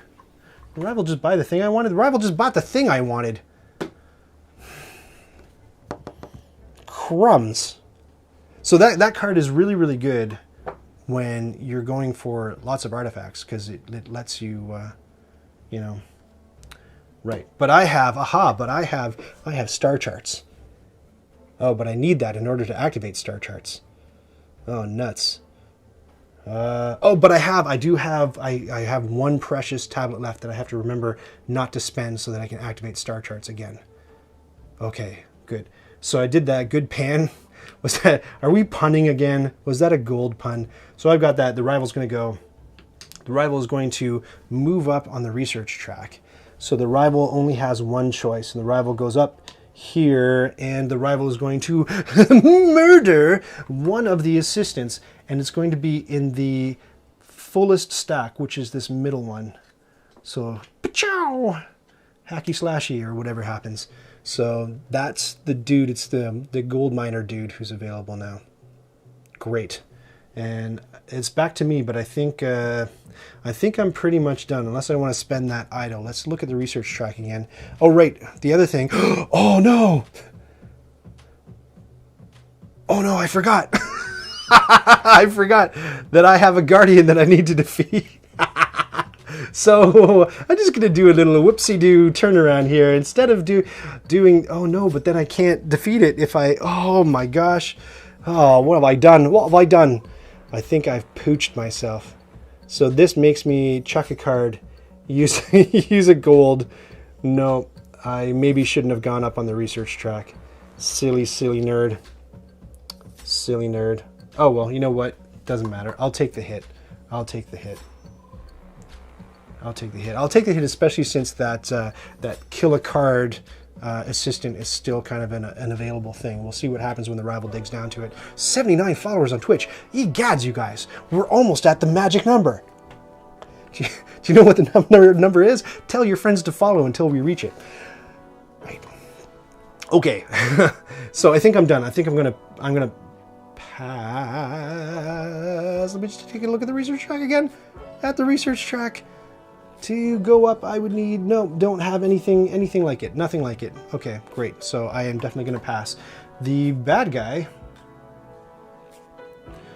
is going to go in the first action spot that has a gem on it, which is going to be this one over here.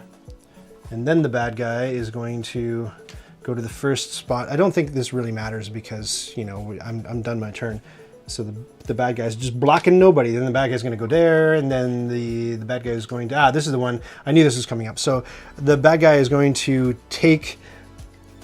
Oh, what happens when...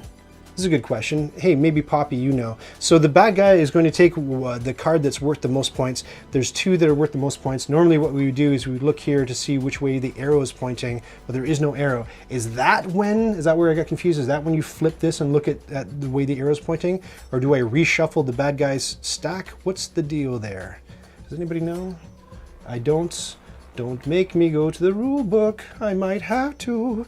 Oh, yep. Decision arrow at the bottom of the deck. So like if I take the whole stack and I do that, is that the idea? Because it matters a little bit. Hey Hatcham, great to see you again. Thanks for joining. Hatcham likes to announce Portugal. All right, so what happens? Do I flip the whole stack and look at that arrow, or do I just flip the topmost tile and look at that arrow? I guess either way, you can tell me in a bit, because either way, they look like they're both facing the same way. They're both facing left, which means that, wow! Which means that it's a different outcome than the last time I did it when I was messing up. So it means that this card is the one that goes into the Rivals deck. And back up here at the top of the board, the new card that comes out is going to be the Obsidian Earring. Drop to two. Oh yeah, we saw that already. So we knew what was coming up. It was just dependent on which card the rival took. You think so, but you're not a rules gremlin. But you know who is? This guy. Hello. Right. Back to the game. Get out of here, rules gremlin. Nobody wants to see. Nobody. Thank you. Great.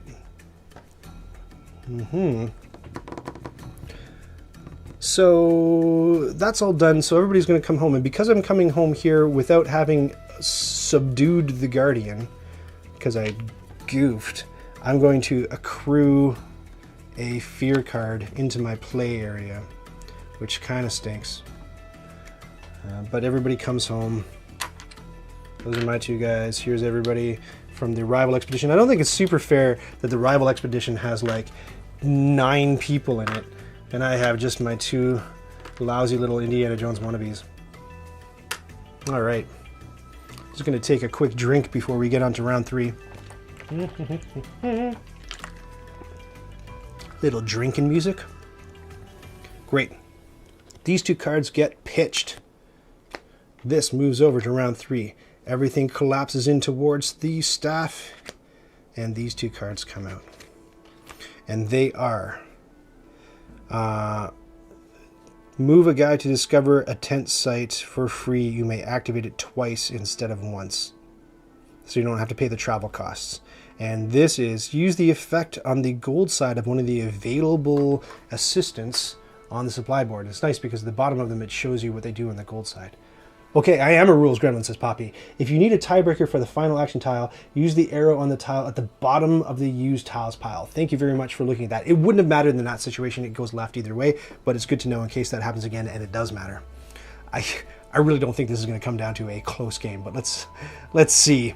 Great.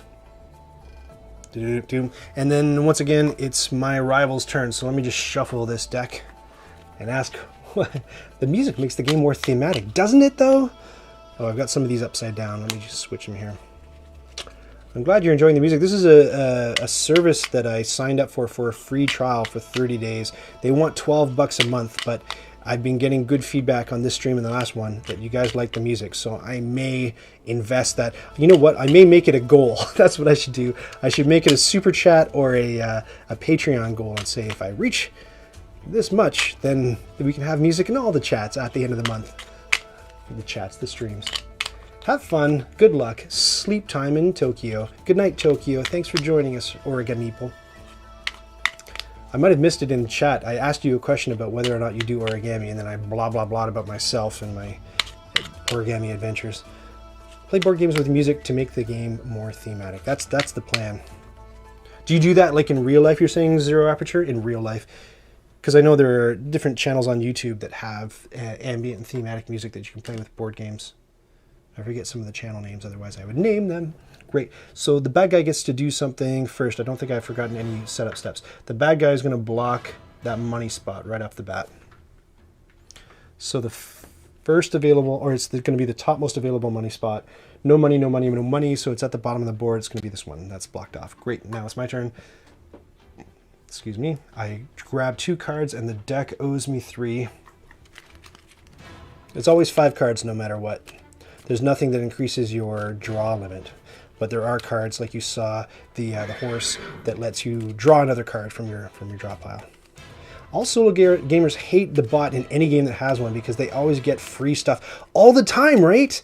All the time. The worst one I've seen, and I haven't played it solo yet, but the game that I'm working on a how-to-play version for now is Black Angel. And Black Angel is like crazy. The bad guy's name is Hal, if you get the reference.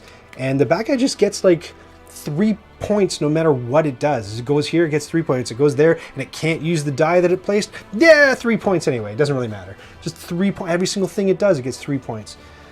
1, 2, 3. I guess they play tested it. I don't know. 1, 2, 3. Let's take a look at what we drew.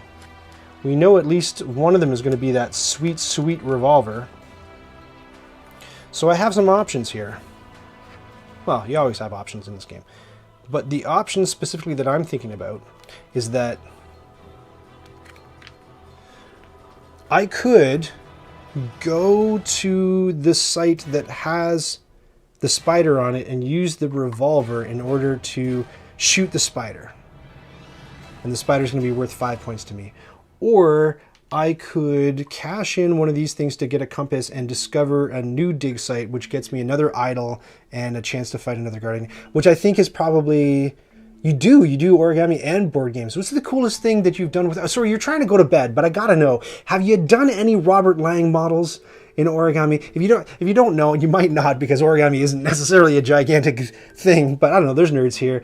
Robert Lang is one of the most ridiculous origami designers on the planet, and I've had one of his books, a few of his books since I was a kid, and one of them, on the last page, like the models get more and more complicated as you go, and the last one is this cuckoo clock that you have to basically buy gift wrap and measure it out, and the ratio is really weird. It's this long sheet, and you're doing all these pleats, and it's just, I've spent hours of my life trying to get this cuckoo clock built.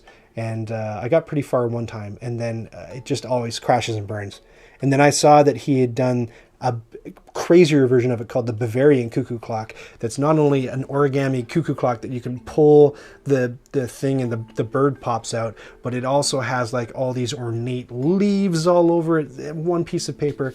Nonsense. Robert Lang, have you done him? Come join the Discord. Oh, is it time to put a little Discord reminder up there? Here's the Discord. Thank you so much for being proselytizers for the Discord. I'm afraid I can't do that, Dave. Open the pod bay doors, Hal.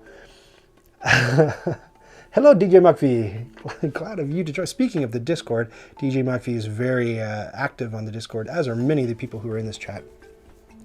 Great. So what I was saying is I think it's more advantageous for me to go discover a new dig site instead of going here and using my gun to scare off this spider, especially because this dig site is going to give me a fear card, which I kind of don't want. And the gem, I'm kind of beyond that. I don't really need jewels for, well, I don't know. It depends on what goes on here on the research track. So back to my stuff. I know that person. Yes. Pop, Zero Aperture knows. We're all Discord pals. Great. So in order to, and this is why, oh, by the way, my guy refreshes, my Captain Highlander guy over here.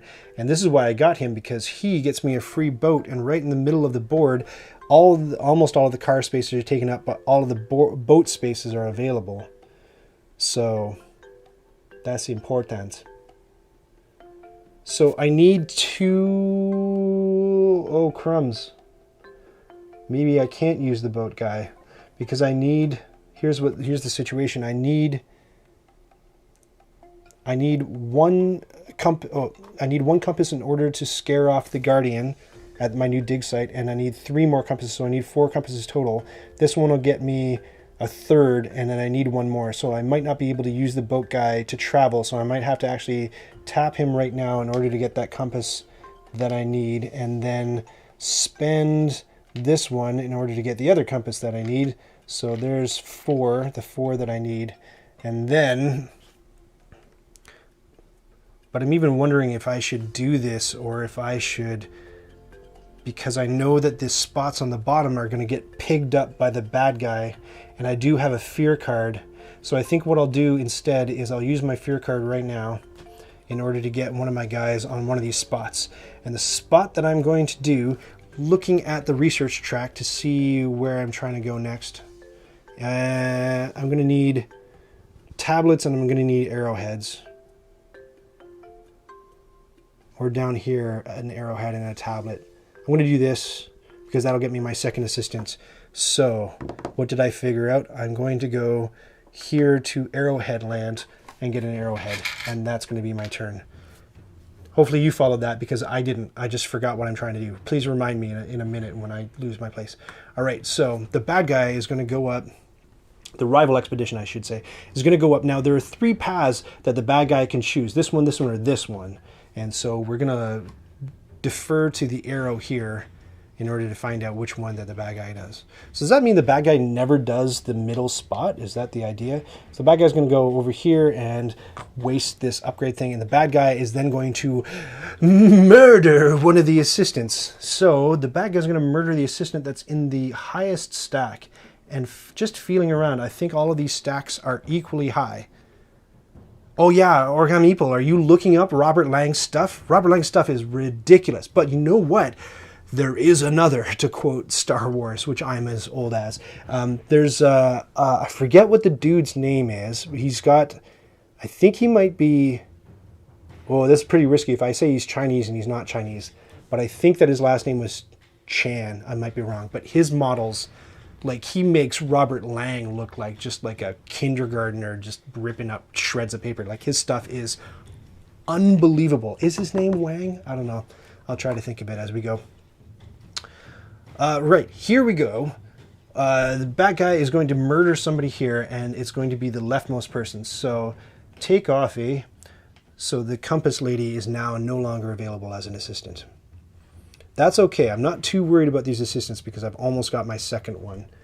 I might have taken her if she was available, but I really like Ginger up here, who lets you draw a card and discard a card. And then when you upgrade him, he's just straight up draw a card. Draw a card. This is one of the complaints about Lost Ruins of Arnak, is people who are dumb said, nah, it's not much of a game because that draw card symbol is super powerful. Whenever that draw card symbol is up, that's always what you should do. Therefore, it's not a very good game and nobody should ever play it. All right. Sure, that makes lots of sense to me. But they are accurate in saying that the draw card symbol is one of the most powerful things that you can get in the game. So I like that this guy is available, and I like that I'm currently fomenting a plan to get my book up. What was that plan again? I don't know. I forget. Right. So what I was going to do was I was going to, step 1, discover a site using my boat over here. Boat or car. My options are, if I use the car, I can get another one of these guys. And if I use the boat, I can refresh one of my assistants, which looks pretty good actually. However, think. I still feel like I need to collect. Yeah, okay, so what I'm gonna do, I'm gonna take this and just cash it in for its boat travel cost. And then I'm going to move my guy up to, well, that doesn't really matter. I'll do this one. And so that instantly gets me another one of these guys. And it allows me to discover, oh wait, did I use a boat? I did. Let's fire up the boat. I don't know if that's what a steamboat sounds like. I tried to get a nice little steamboat Willie Toot Toot, but copyright House of Mouse. Great.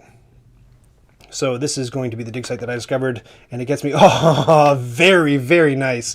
Oh, Wonder Bar. Things are finally coming up, Ryan. So it lets me draw a card. Oh, crumbs, it's a fear card. That's fine. And it lets me get an arrowhead, which is the thing that I think I was a little bit more excited about because those are hard to come by. And there's going to be a guardian. Yes, I am playing solo, DJ Mach-V. Do people say that? Do people say what? What did I say? Tossed in quicksand. Here we go. Oh, it's the evil serpent, but I don't really care because you're going down. Here we are, back to the rival. The bad guy is going to flip over this tile and buy, now I'm going to pay more attention to this symbol. It's going to buy one of these artifacts up here at the top of the board. And it's going to buy the one that's worth the most points, which is this twofer over here. So I'll put that in the rival stack. And then back up the board, these collapse in towards the staff and a new one comes out, and the new one is the War Mask. You get one of those precious arrowheads. You don't gain any fear from guardians this round. Boy, sure could have used that a round ago, couldn't I? Right, back here, it's my turn again. And so definitely I'm going to use the revolver, which lets me pay a compass. Oh, I didn't use my 3 compasses to discover that dig site. Oh, and I discovered a dig site. Ooh.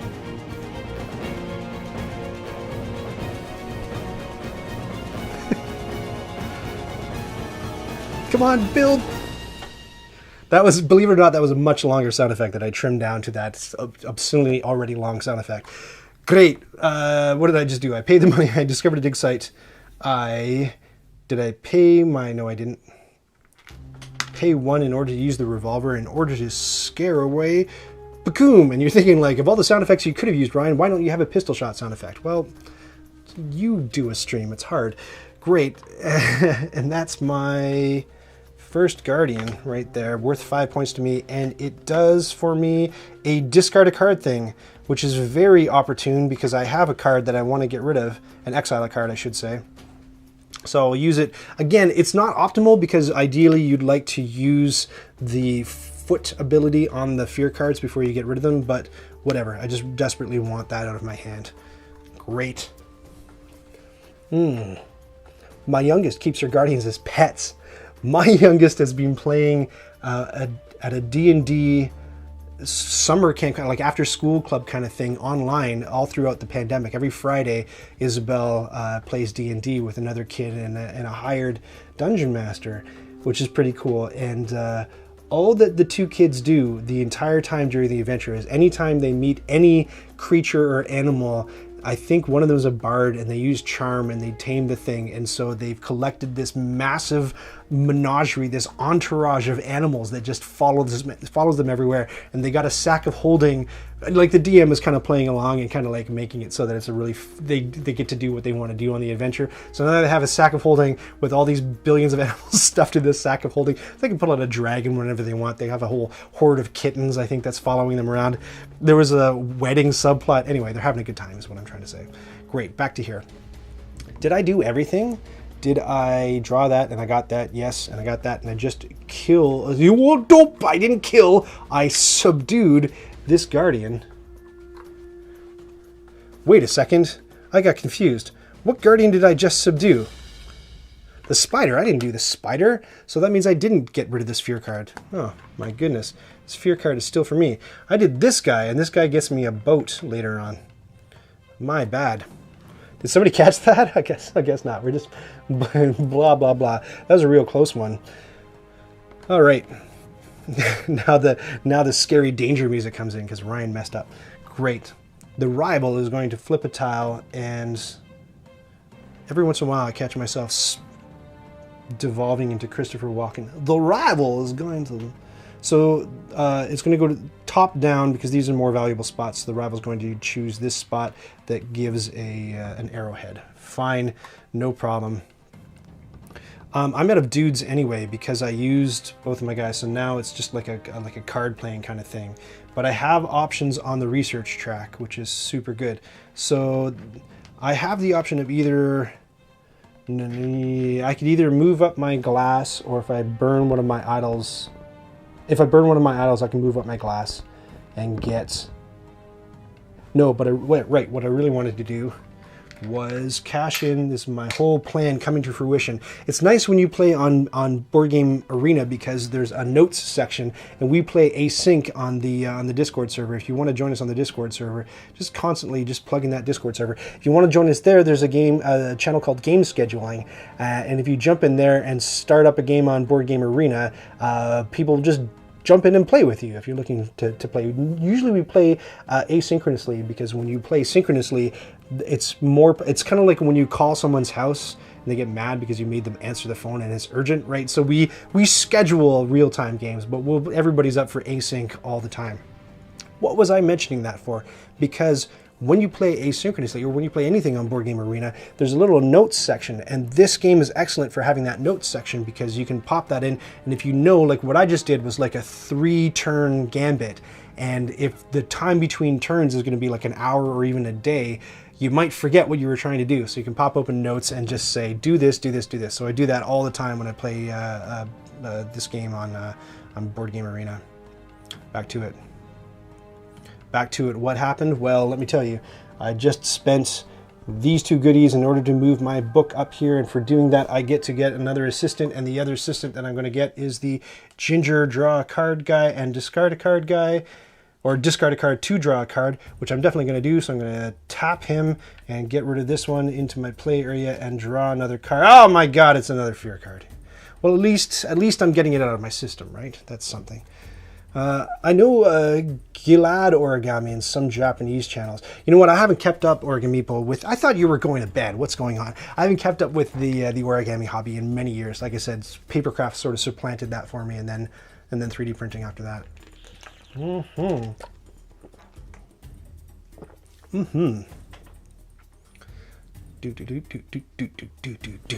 Intense jungle music. That was my whole turn, and it was a good one. Bad guy gets to defeat a guardian where the bad guy is. Is the bad guy on any guardians? No. So alternatively, the bad guy gets to go up one more step on the research track, earning more and more points, by the way. So the bad guy, if the game had ended there and the bad guy was there, the bad guy would earn 6 points. But the bad guy just earned 3 points, 6 to 9 for moving up that way. When the bad guy draws this one, the bad guy doesn't actually kill or do whatever to an assistant. Just so we know. Great, my turn. My turn. I'm almost out of stuff to do. In fact, I think I'm entirely out of stuff to do.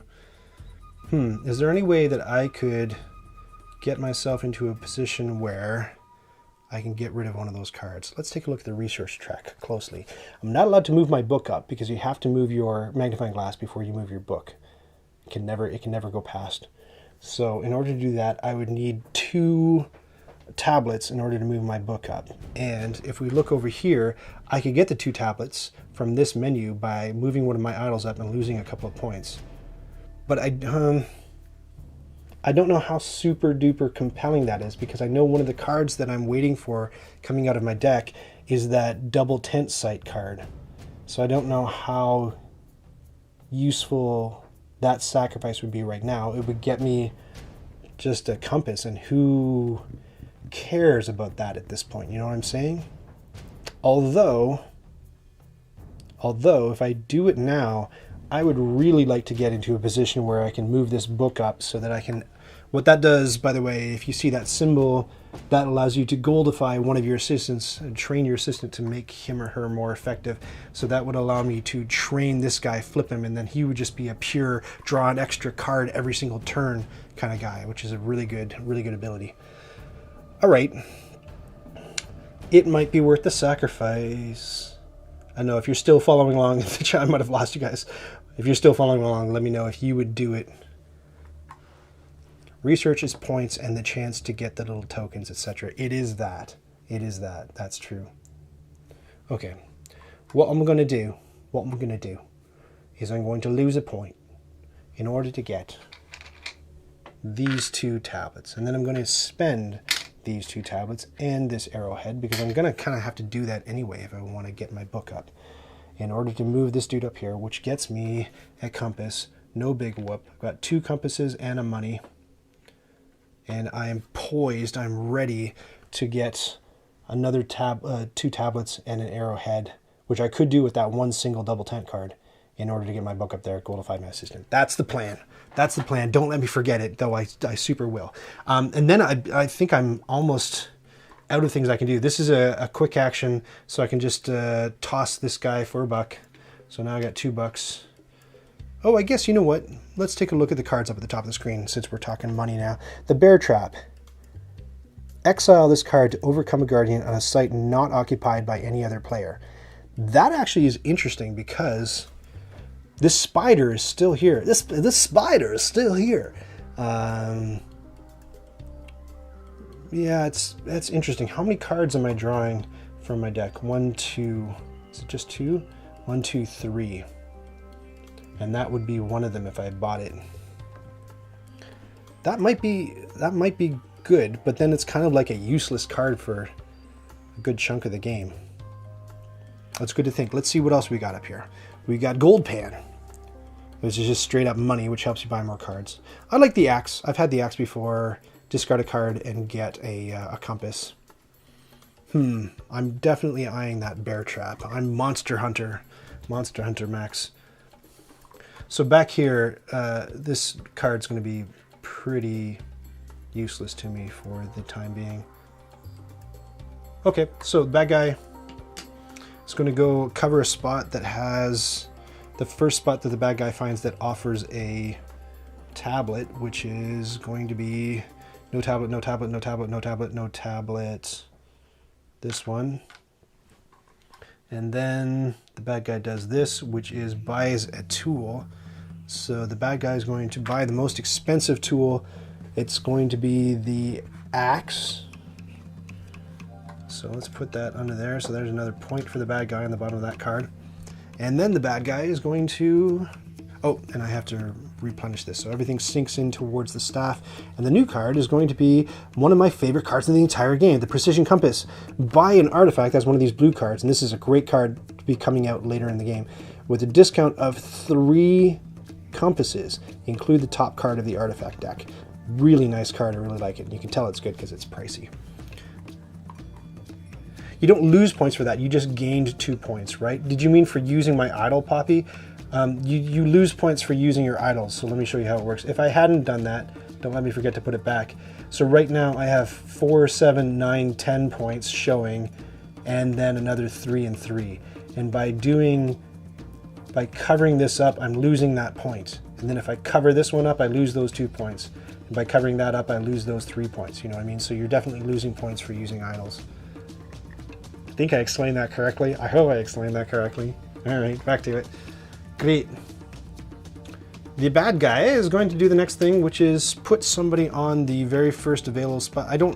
These bad guy moves don't really matter. Well, no, this might matter for the bad guy, because the bad guy, I think, still might be able to turn over the defeat guardian tile, which would be bad news for me. So the next one is going to be, I can't remember if that card came out yet. It's going to be this one. So the bad guy goes on the first available spot that gives you a gem, which is this one down here. And then the bad guy, yes, the bad guy is going to discover something. And we're on round 3. So the bad guy is going to discover a level 1. And it's going to be a level 1, right, we're going to flip the whole stack on the rightmost side of which row? Level 1 on the rightmost side, so it's going to be either this one or this one, and I forget how you determine if it's top down or bottom up. I think it's top down, so I think it's this one that the rival gets to do. Wait, maybe that super matters, and I should just double check it just to make sure. I think it matters in this case. Rival actions, when you do that. Oh, among level 1 sites, give preference to the bottom row. Okay, I was wrong. And it goes to the rightmost. And there's no guardian. Bottom row, yeah, thank you so much, Poppy. It's bottom row. So the rival gets this one, which is a unique one. So that's 3 more points for the rival. Man, I think I'm getting Again, I should have put the score thing up here so we could keep score while I'm doing this, but that would be even more complicated. But I think I'm getting completely snookered here in points. Let's see what I can do. I have the power of cards. The rival doesn't get to use any cards. So this is interesting. At the end of the round, if you still have cards, you're able to hold on to your cards, but it's usually not good to. So I'm just thinking though, like what I'm definitely going to do next round is I'm definitely going to use my bear trap, like off the jump, to get rid of this spider in the middle of the board. And the spider lets me get rid of a card, and the card I'm going to want to get rid of is going to be a fear card. Now what happens if I don't draw one of these two fear, there's another one off camera in my play area. What happens if, like I'm drawing, two cards, what happens if I don't draw a fear card? That might be why it's worth hanging on to the fear card. Is that a dumb idea? You know what I'm saying? Are you following? I'm gonna make the bold decision to actually hang on to this card and only draw 4. I don't know. Tell me if you think that's like the stupidest move ever. But while I prep the rest of the board, so the first thing that happens is everybody comes home. So you come home and you come home and you come home and you come home. And you have to sing while you do it. It's in the rule book. Do do do do do do do do do do. What do you think, dumb? I follow hard call. Poppy says it is a hard call. Eh? It is a hard call. I would put it to a vote, but I don't know how much people are actually following what's going on with the game. I think people like to just pop into streams and pop out every once in a while. That's fine. That's fine. Great. Which is why it's nice to have. I should have put the score up so that we can, when you pop in and pop out, you can kind of see how it's going. Next time. Great. Here we are. I've taken everybody back. Now we got to do the card thing. So this card and this card get chucked. No longer available. The staff move is over for the penultimate round. And 2 more artifacts come out. And they are... relocate. Oh, this card's so good. Relocate a placed explorer to a tent site or a level 1 site and activate it. Love this card. It's one of my favorite ones in the game. Stone Jar, it's just draw a card. It's very cheap. And like I say, that's one of the most powerful symbols in the game. Interesting. Back here in Hard Decision Land, I am going to hang on to this fear card because I don't want to be able to get this spider's discard a card ability and then not have a fear card to get rid of. Oh, you're right! You're right, Sir William. I don't have to use it right away. That's right. I was mistaking it for the idols. The idols you do have to use right away. The guardians you don't. Well, that makes the decision easy then, doesn't it? I'm going to get rid of that fear card. Too bad that I didn't get to use it for its foot effect. Its foot effect, you say? So I'll draw 3 and then I'll shuffle these cards. Whoa. Thank you for sorting me out. It's hard, man. This is hard. It's hard to play a game on a stream. Sorry. It's hard to I don't know, maybe I subscribe to the radio DJ approach to doing this, where you feel like you just have to fill every empty silence with incessant, inane chatter. But like by the same token, I don't want people to tune into the stream and it's just this dude in a weird hat going the whole time. Okay, so the deck owes me 2. 1, 2. My fate is sealed. What are the cards that I drew? Oh, look. It's the star charts. Fantastic. Desperately want it, but don't have the tablet to activate it. It's the horse. It's a fear card. Oh, spooky. And funding. I do have this in order to get the tablets I so desperately desire. Now, the star charts...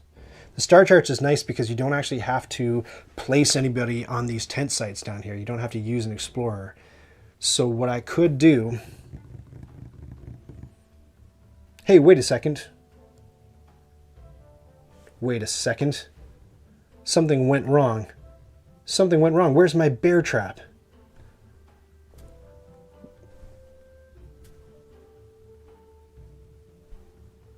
Uh-oh. Where's my bear trap? When I bought the bear trap, I think what I did was I put it into my play area instead of putting it into my draw area. And because it's so crucial. You don't think I ended up buying? Oh no, I bought the bear trap. This is okay. You're allowed to do this. I bought the bear trap for darn sure. So this is going to be sideways for you. I didn't buy the bear trap. I didn't buy the bear trap at all. Nope, didn't happen. Wasn't that my whole plan, was to buy the bear trap? What am I even doing? Oh my God, the bear trap. You guys are right. The bear trap is up here in the discard pile. My brain has turned to goo. I'm like that dude at the end of Raiders of the Lost Ark whose face melted and presumably his brains along with it. I'm not saying I'm a Nazi. Hold on. I'm not. Whew, let's back that up. I still have the 2 gold. Did I? I meant to buy it. Oh, friends. How nice are you going to be? I had the money.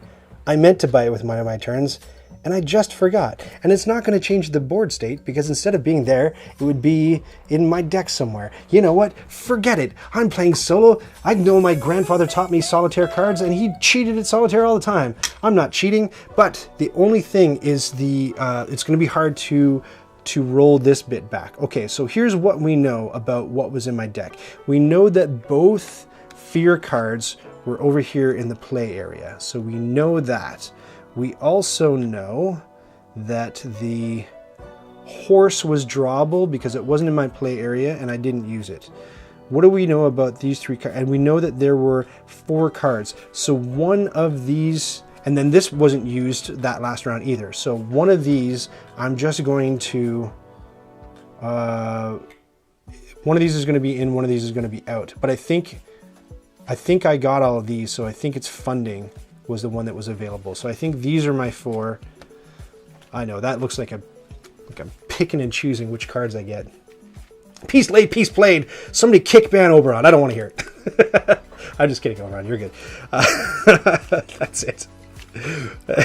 Man, that would be a great feature to have at the game table, wouldn't it? Just like, I think you're not actually allowed to... Oh, yeah, eject. Launch somebody out your living room ceiling.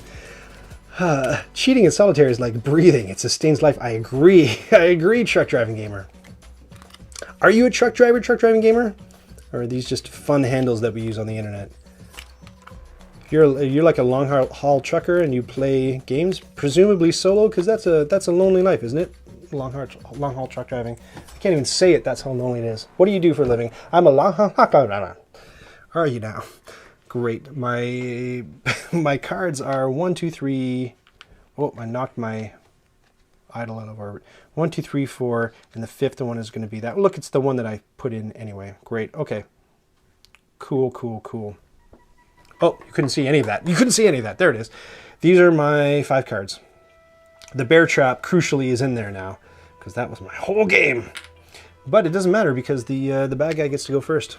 In the 4th of 5 rounds of Arnak Solo on level 4 out of 5 difficulty mode, I'm just going to add, just so that when we get to the end of it and you wonder what happened, you happened. You chose this path for me. If he does, I hope he plays Space Trucker. Yeah, Galaxy Trucker, you mean, yeah. Which I still haven't played, neither the original nor the souped-up, fancified, different graphics one, which looks a lot friendlier, a lot more approachable than the original Space Trucker, I gotta admit. The secret, I think, is putting a face on the cover. I don't think the original Space Trucker cover had a character on it, did it? You know what? I don't know if Omelet's around, but Omelet, you can show us the Galaxy Trucker cover, I think, by using the cover command. You know what? Whatever. I just shatter all illusions, and I'll put my keyboard up. Currently in Louisiana, headed for Tennessee. Lots of devastation here. Really sad. Is that from Ida, you mean? Lots of stuff got wrecked. I saw on TikTok somebody's house got a tree fall on it. I'm sure there's a lot of that stuff. Bad news. Cover Galaxy Trucker. Go. Didn't work. Give me hold up. Give me one moment.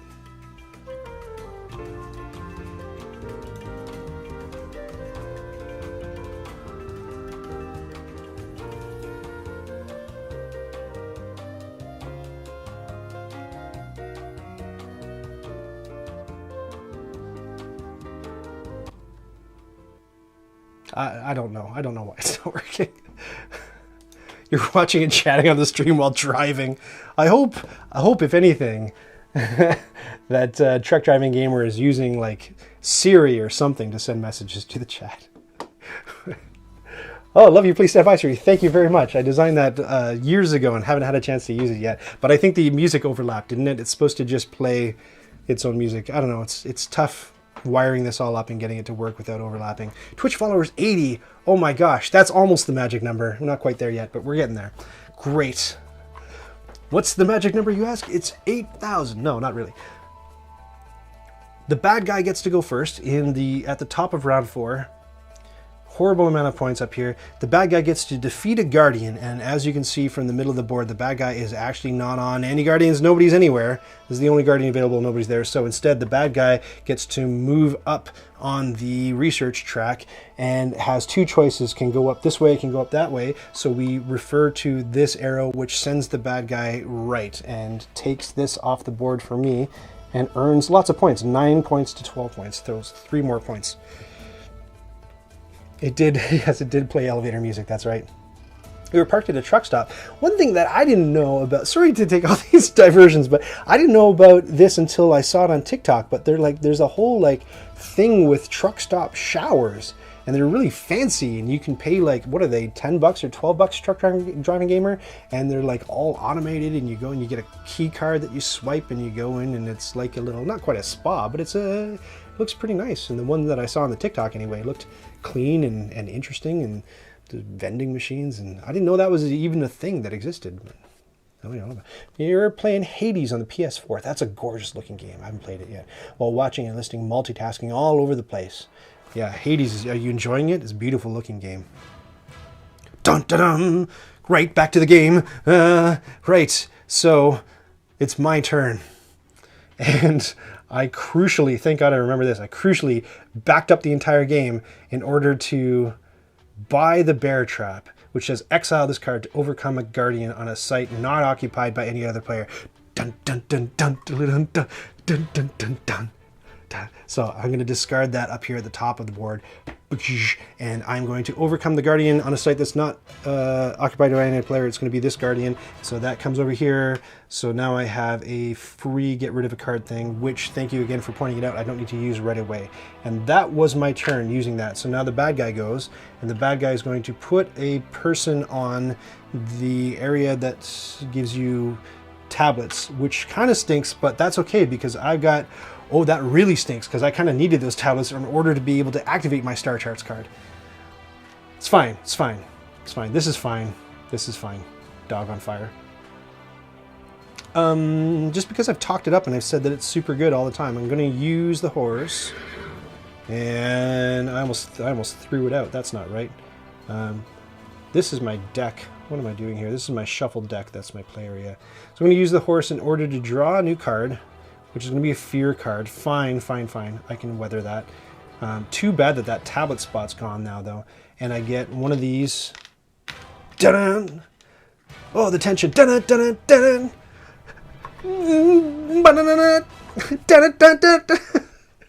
Don't throw out the horse with the bathwater. I didn't. He's in the play area. He's fine. He's safe. He's safe. Is he a gelding? I don't even know what's going on. Right. That was my turn. Wasn't it? Yes, I used the horse. I used the horse. The bad guy is going to buy an artifact. Up at the top of the screen, the board, the bad guy is going to buy... Oh, wow, a new page. Thank you so much for patronizing me on Patreon. I really appreciate you. Welcome to the crew, and you've done it at the right time because now, by the way, the beginning of the month is the perfect time to patronize the account because they made changes and you just get more value that way. So what's going to happen with Omar is that since I'm going to update the what's it called, the crawl today or tomorrow, then the very next stream or video that airs, Omar is going to see his or her name show up in that crawl.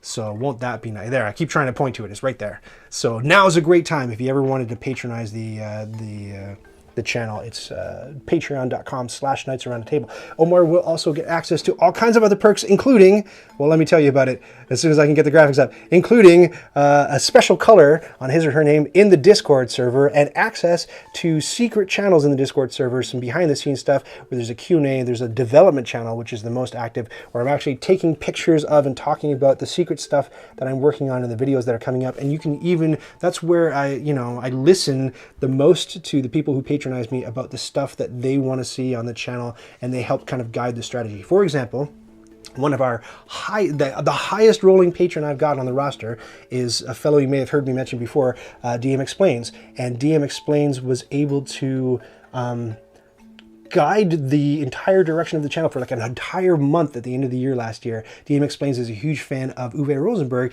and so we did like Uwe Rosenberg month. So like every single week was another video about unboxing an Uwe Rosenberg game or doing a how to play video on an Uwe Rosenberg game. So that was lots of fun. I ask my patrons on the chat right now can tell you, I ask their advice all the time on that development channel. I also want your solo cheat codes. Oh, I don't. It's up, down, down, left, right, A, B, select, start.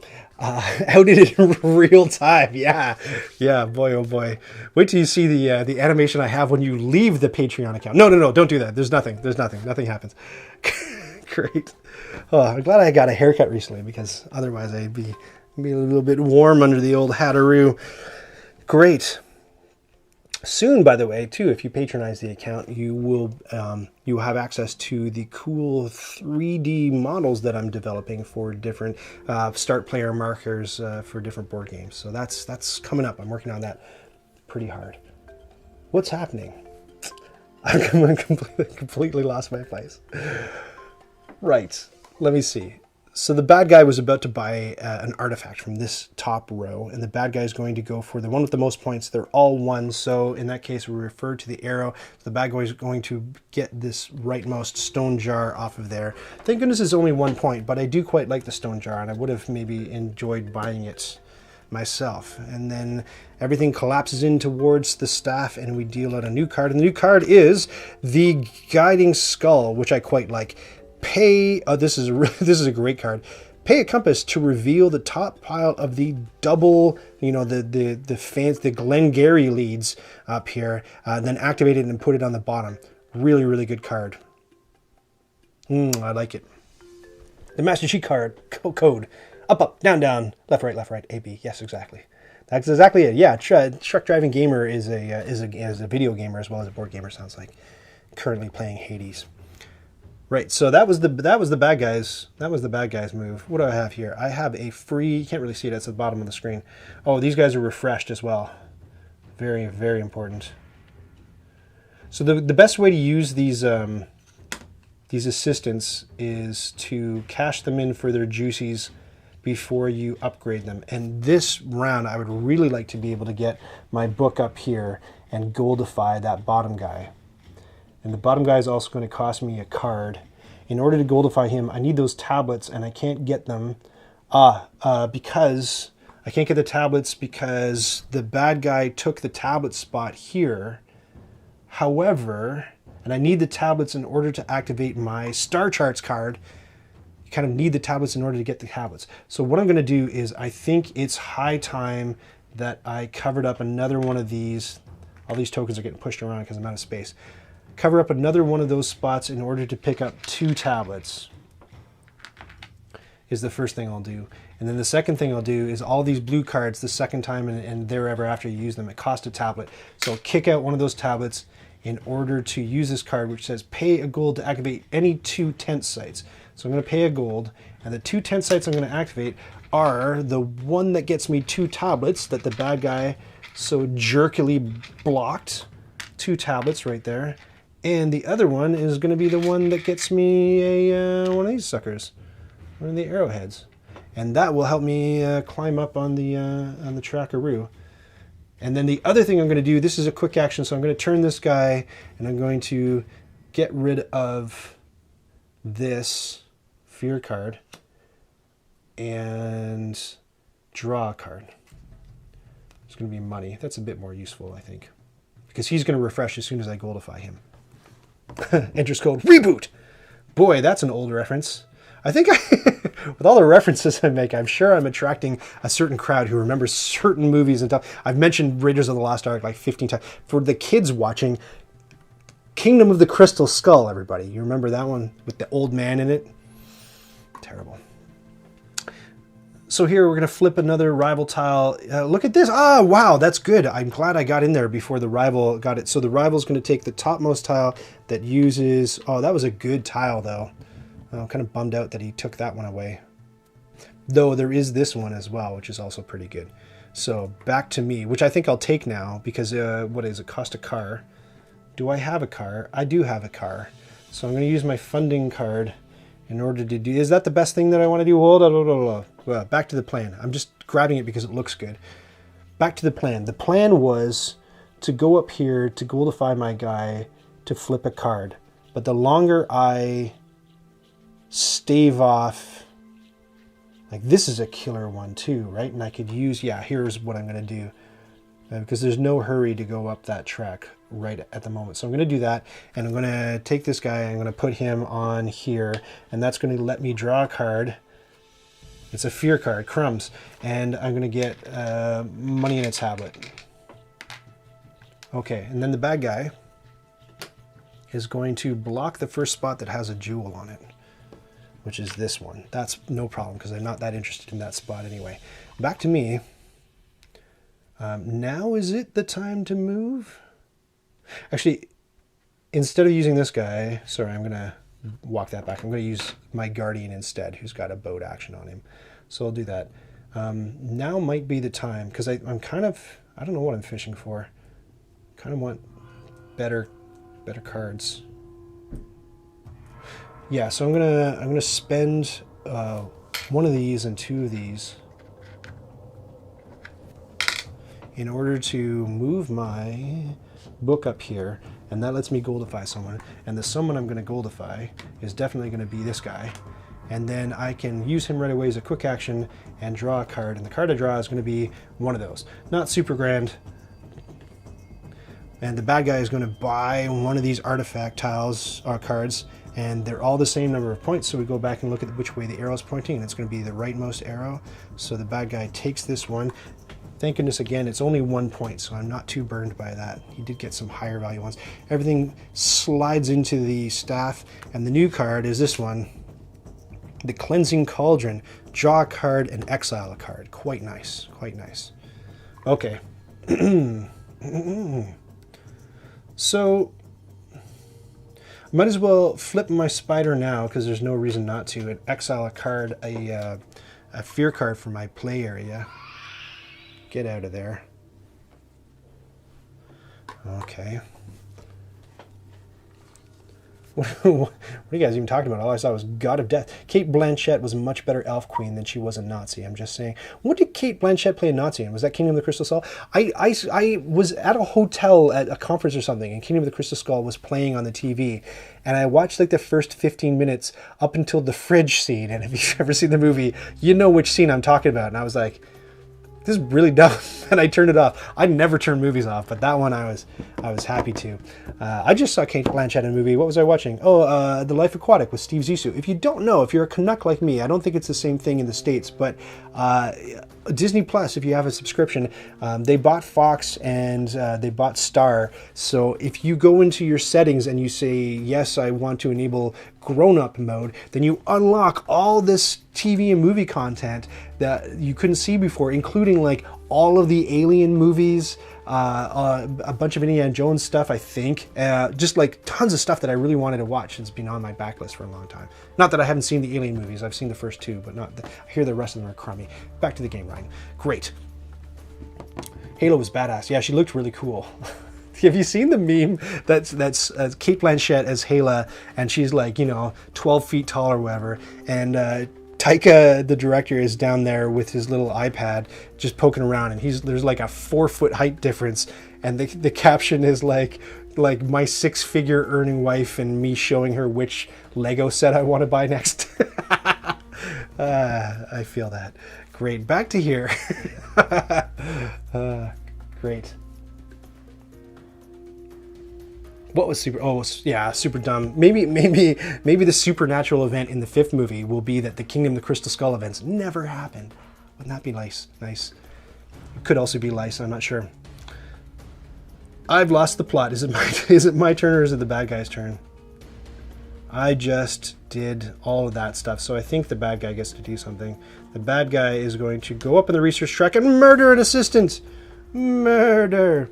Oh, we're in the middle of the board now already. Look, so the bad guy goes, oh, which side? Well, we check the arrow. It's going to be the left side. So back to here. The bad guy goes up here, earning more points, going from 12 points to 16 points, 4 points. Almost at the top of the board where the bad guy starts getting these super juicy, valuable temple tiles, having discovered the Temple of Arnak.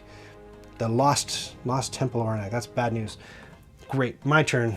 My turn. What am I trying to do? Lost the plot again. Let me take a look at that research track and see what's going on. I would need a gem in order to get up to there. The cards that I drew I'm not super happy with. They're not mega valuable. Let me just look in the middle of the board here and see what's available. So I could get a free tool. I could get an arrowhead and a tablet. Or I could discover a new dig site. That's probably not a super bad plan. Famous last words. Maybe I'll do that. So that's going to cost a car to go there. And I do have a car. So let's fire up the old jalopy. And I'm going to throw that over there. And travel by car to... Was it here that I wanted to... Oh, no. Yeah, no. I want to do boat. Forget that. I'm not doing car. I'm doing boat. Where's a boat? Boat. The music is super tense. Let's get the boat going. The boat, because I'm able to do this. And so this little symbol here means you get to automatically upgrade oh, maybe I shouldn't have done that. I thought I was going to get a gem out of it. It's still good. It's still good. You get to automatically upgrade a tablet to a arrowhead or an arrowhead to a gem. So I'll upgrade. It's a resource conversion game after all. If you played Century Spice Road, it's not dissimilar in some of its stuff. And then I'll also have to pay, so I don't forget, 1, 2, 3, and I'll grab this tile. Hopefully it's a good one. We'll go here. So I get another one of these arrowheads and a gold coin, which is great because look at what I need, guys, in order to get up here and discard a card, get rid of that fear card. Oh, won't that be nice? Great, things are happening now. However, a guardian is unleashed, is foisted on this tile, and it's the giant eagle-looking thing, which needs, oh, not too bad. Oh, no, too bad. I spoke too soon. Which needs a gem, like a jewel and a foot. Okay. Most of that I can do. Most of that I can do. Watching Crystal Skull feels like what happens when they open the Ark. I know it. No, I can stop. It's very crass and very crude, but the South Park episode about the boys going into the theater and watching that movie is pretty spot on with how a lot of us felt about it. Didn't you see what happened in that theater? I can relate. I really want to build the Lego Death Star someday. It's quite nice. I need to win the lottery first, though, I think. What's it cost? $500? I am full of terrible ideas. And one of the terrible ideas that I came up with fairly recently was Lego sets appreciate really quickly. So if you had bought the Millennium Falcon original, you could hawk it for, I think it cost $200 or $300. This is Canuck bucks. $200 or $300. You could hawk it for double the price within 2 to 4 years, I think. So, like, there's something to be said, I think, for investing in Lego sets. I don't know what kind of, I don't know. Like, you'd have to have would you buy like 20 of them? I don't know. The Lego Death Star is amazing once your cat knocks down. Well, you can't. It's not like you're not going to put it on the coffee table where the cat can get at it. That's like you need a room, don't you? You know, you spend the money on the Lego Death Star, and then you got to buy climate-controlled basement area with all sorts of display cabinets to hold it. What did Oberon say? The Lego Death Star, right? Did that actually happen though? Is that a true story? You got to tell us. You don't need to use the icon immediately. Wait a second. I don't need to use the icon immediately. Are you sure about that? I thought that wow, I've never had to look this rule up, but I thought that the idols are instant. You have to use the ability and it's use it or lose it, and the guardians are safe for later. You know what? That's an important enough distinction that I'll look it up, but why don't you guys chime in and let me know whether you think Oberon is correct or incorrect about that. Exploring the Lost Temple, research, buy a card, play a card, discover a new site, take the idol, immediately resolve the idol's effect. You can't hold on to the idol until later. It's a now. Though I would have liked to, and then I could have upgraded, like you say, one of these arrowheads into the gem that I need in order to fight the guardian in the middle of the. That would have been nice, but it didn't happen. No problem, no problem. Thank you. I do appreciate people shoving, because more often than not, you're right, I'm wrong. Here we go. Back to it. So I think the bad guy gets to do something. Did I just do something? Right, I discovered that site. And I was just thinking about how to do it. But meanwhile, let's make the bad guy do something. So the bad guy gets to go on the first available spot that offers a compass. And now it's my turn again. Okay, so here's the situation. I have a fear card in order to footstep my way, dodging past this gigantic rock bird. I do not have the jewel that it requires. In order to get the jewel that it requires, I would need to do the following. I would need to burn my idol and lose 3 points and pay a gold coin. Or, oh, that's interesting too. I'm looking at my played card stack. One of these two cards is my revolver that I can spend a compass shooting to scare away any guardian automatically. You're going to check on your Cerebria insert that's printing. Mindclash offered me a copy of Cerebria, and I said no, because Mindclash also sent me the Anachrony Infinity Box. I'm like, that's going to take me a while. Let me chew on that. And to this day, they sent it to me a few months ago, and I still haven't played anything beyond the base game. But I'm getting to it. I'm getting to it, Mindclash. Hold the phone. Hold on, I'm coming.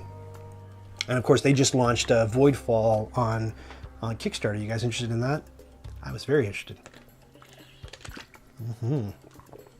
Shilling for companies who aren't paying me anything. Idols are not instant. Oh, never mind. Ha ha ha. Ha ha. You won't fool me. Great. Yeah, okay. Think. What's the best thing? Lose 3 points and a coin in order to defeat this idol, or somehow try to get more draw card abilities. Is that possible by using some of these cards up here? I knew one of these was like a... I don't have any compasses to buy these things anyway. It was this one. One of my... No, it wasn't this one. It wasn't this one. It was one of these. Yeah, don't relocate a placed... That would be handy. I can't afford it. Pay to... No, it wasn't that. Here's the draw one. I would need three compasses. I could get 3 compasses, but that would be... Ooh, that would be a gamble. Okay, let me walk you through it. Here's what could happen. I could cash in these 2 green cards for compasses, which would give me 2 compasses. And then I could use my captain to get the 3rd compass. And with those 3 compasses, I could buy the Cleansing Cauldron. And with the Cleansing Cauldron, I could just exile a card and draw a card. And the cards I'm going to draw, the card I'm going to draw is going to be from this stack. One of these cards is going to be the revolver to scare away the bad guy, and one of them is not. So it's a 50-50 chance that I'm going to get the card that I need. Or alternatively, I can lose 3 points and spend a gold to get the gem to defeat the big bird in the middle of the... He's not the big bird. He's just a big bird. What would you do? You know what? I'm going to put that to a straw poll.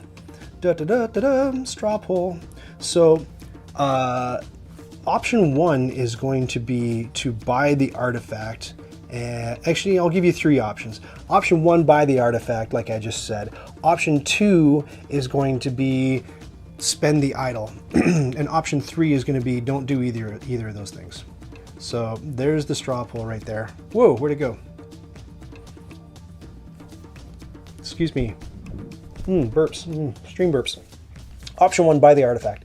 Option 2, spend the idol. Option 3. So in order to vote, will you have the compass to use the revolver? No, I won't, is the other thing. This is a great thing to point out. The compass is going to require a revolver for me to spend to fire the compass off.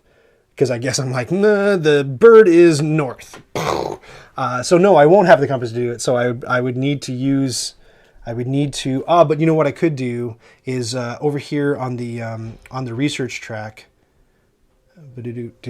I could spend, I have both of these, so I could spend this going up and I would get the compass there in order to fire the revolver. So yeah, exclamation mark, vote, space, 1, 2, or 3. Once again, choice number 1 is to burn all my compass cards in order to buy this to do the 50-50 chance draw at getting the revolver. So potentially getting what I need. Which is interesting because if I do this and I fail and I don't draw the revolver, I can still use my idol and get what I need in order to defeat the Guardian. So it's not auto failure if I don't draw that revolver. Option 2 is to what did I say? Burn 3 points doing this in order to spend money, get a jewel, and then that jewel, along with my fear card, will help me defeat this bad guy. And then option 3 is, are you crazy? Both of those options are really dumb. You should be doing something else. What's it going to be? Nobody has super strong opinions either way. Again, it's exclamation, Servilium, it's exclamation mark, vote, space, 1 or 2 or 3. So try that. Yeah, there you go. There you go. So far, everybody seems to be favoring the spend the 3 points. Interesting. Interesting. Because I was kind of leaning Cleansing Cauldron because it's no fail. It's no fail, but I'd be spending the thing anyway. Does it work on YouTube? Debatable whether it works on YouTube or not. I have sort of like a hacky workaround thing going right now to try to make it work on YouTube. So hopefully, truck driving gamer voted for 1. I'll let that go a little bit while I just go and replay our scary jungle music. Is it feeling repeaty yet? I don't know. Let me know. I think it's a long enough playlist that it's not too repeaty. I think it's like, we've been doing this for a couple of hours now. I think it's like a 40-minute playlist. So exciting. So exciting. So again, exclamation mark, vote, space, 1 for get this and do a 50-50 draw trying to get that, fish that revolver out of the deck. Or exclamation vote, space 2 in order to just do the straight ahead route, cover this up, spend $1 to get a jewel and just defeat the bird. Or 3 is don't. So it looks like nobody thinks that I have a better option here. You guys think 2, eh? I need to see some explanation of why you think 2, because I'm leaning heavily 1. Tell me in chat, those who voted for 2, defend your position. I need to know why. I need to know why you think it would be better for me to just go with the bird in the hand than 2 in the bush, when I can have my cake and eat it too and get that card, and because you hit a random button. Okay, Homoklaisu. That's fair enough. That's fair dinkum. Hey, I'm American. Pushing your luck is ingrained in our blood. Ain't that the truth, man? Let's talk about American healthcare for a bit, which I'm sure is on your mind now that you've been racked by hurricane weather. Man, did you guys see that video of the hurricane coming around the building in New Orleans? Ooh, spooky stuff. 1 doesn't cost you 3 points and gets you the points from the new card you're buying. That's an excellent point, Ferocious Peach. Now, it's only worth 1 point, so it's not like a huge windfall or anything, but that's a good point. You know what? You might hate my guts here, but I'm going to override. This is maybe a bad precedent set, but I'm going to override your vote, and I'm going to do it Frank Sinatra's my way. I'm gonna buy this card. Hate my guts or what? But so the way that worked is both of these cards get cashed in, and we'll see what happens. Both of these cards get cashed in for 2 of these, and then he gets turned for 1 of these, and then I spend 3 of these going up to the top of the board and getting this card, which I put over here. I get to activate it immediately, and then it goes into my play area. So I get to draw a card from the top of my deck, and it's yes, it's the revolver. Bang bang, shoot shoot, some fun now. Fantastic. All right, and I get to discard a card, or exile a card. Let me see if I've got another fear card in here. Uh-oh. Well, that's bad. Well, you know what? Because I need the I kind of need the fear card in order to fight the guy. But you know what? I'm gonna discard that fear card anyway. Even though, again, this is suboptimal use of my fear cards. But yeah, that was nice. That was cool. That was an exciting moment. So I'm going to use the car in order to drive over the bird instead of walking around the bird. Even though it's not the best. It would have been better the other way. But right, Rival goes. Rival only has 2 cards left. Rival's going to discover something new, and we are in round 4. So Rival's going to discover a big old juicy. Well, that's a great setup for the next round, isn't it? So Rival, is going to discover one of these sites. It's going to be the rightmost site. And the Rival gets 2 idols. I guess that's the bad news, right? So let's see how this goes. This is just straight up points for the Rival. And this one is a duplicate, so it goes in this straight up points pile as well. So that's 4 more points for the Rival is how that works. And it's back to my turn. So on my turn, what I need to do is spend these 2 in order to go up on the research track up here, which gets me another discard capability. So I get rid of that fear card anyway. So it's going to go up here in the discard pile. Meanwhile, back over here to the... So I went up here, so I'm going to get the much needed compass in order to use my revolver, shoot it the next turn. Great, and the Rival, for his last turn, gets to block something that has... that gives a coin, and the first thing that gives a coin is going to be this thing, and I forgot to put up here. And in this round, does the Rival, there's something I missed here. In this round, does the Rival get a Guardian? Yes, the Rival gets a Guardian. So over here, man, it feels a little bit like, I've said this before, but it feels like a little bit like Wizard of Oz, or like a one-man band where I'm like stepping on foot pedals and pulling levers and stops trying to get all this working. Hopefully the camera views are suiting you guys. You don't need a card. You have the revolver. I don't need a card for what? What did I miss? Did I do something wrong?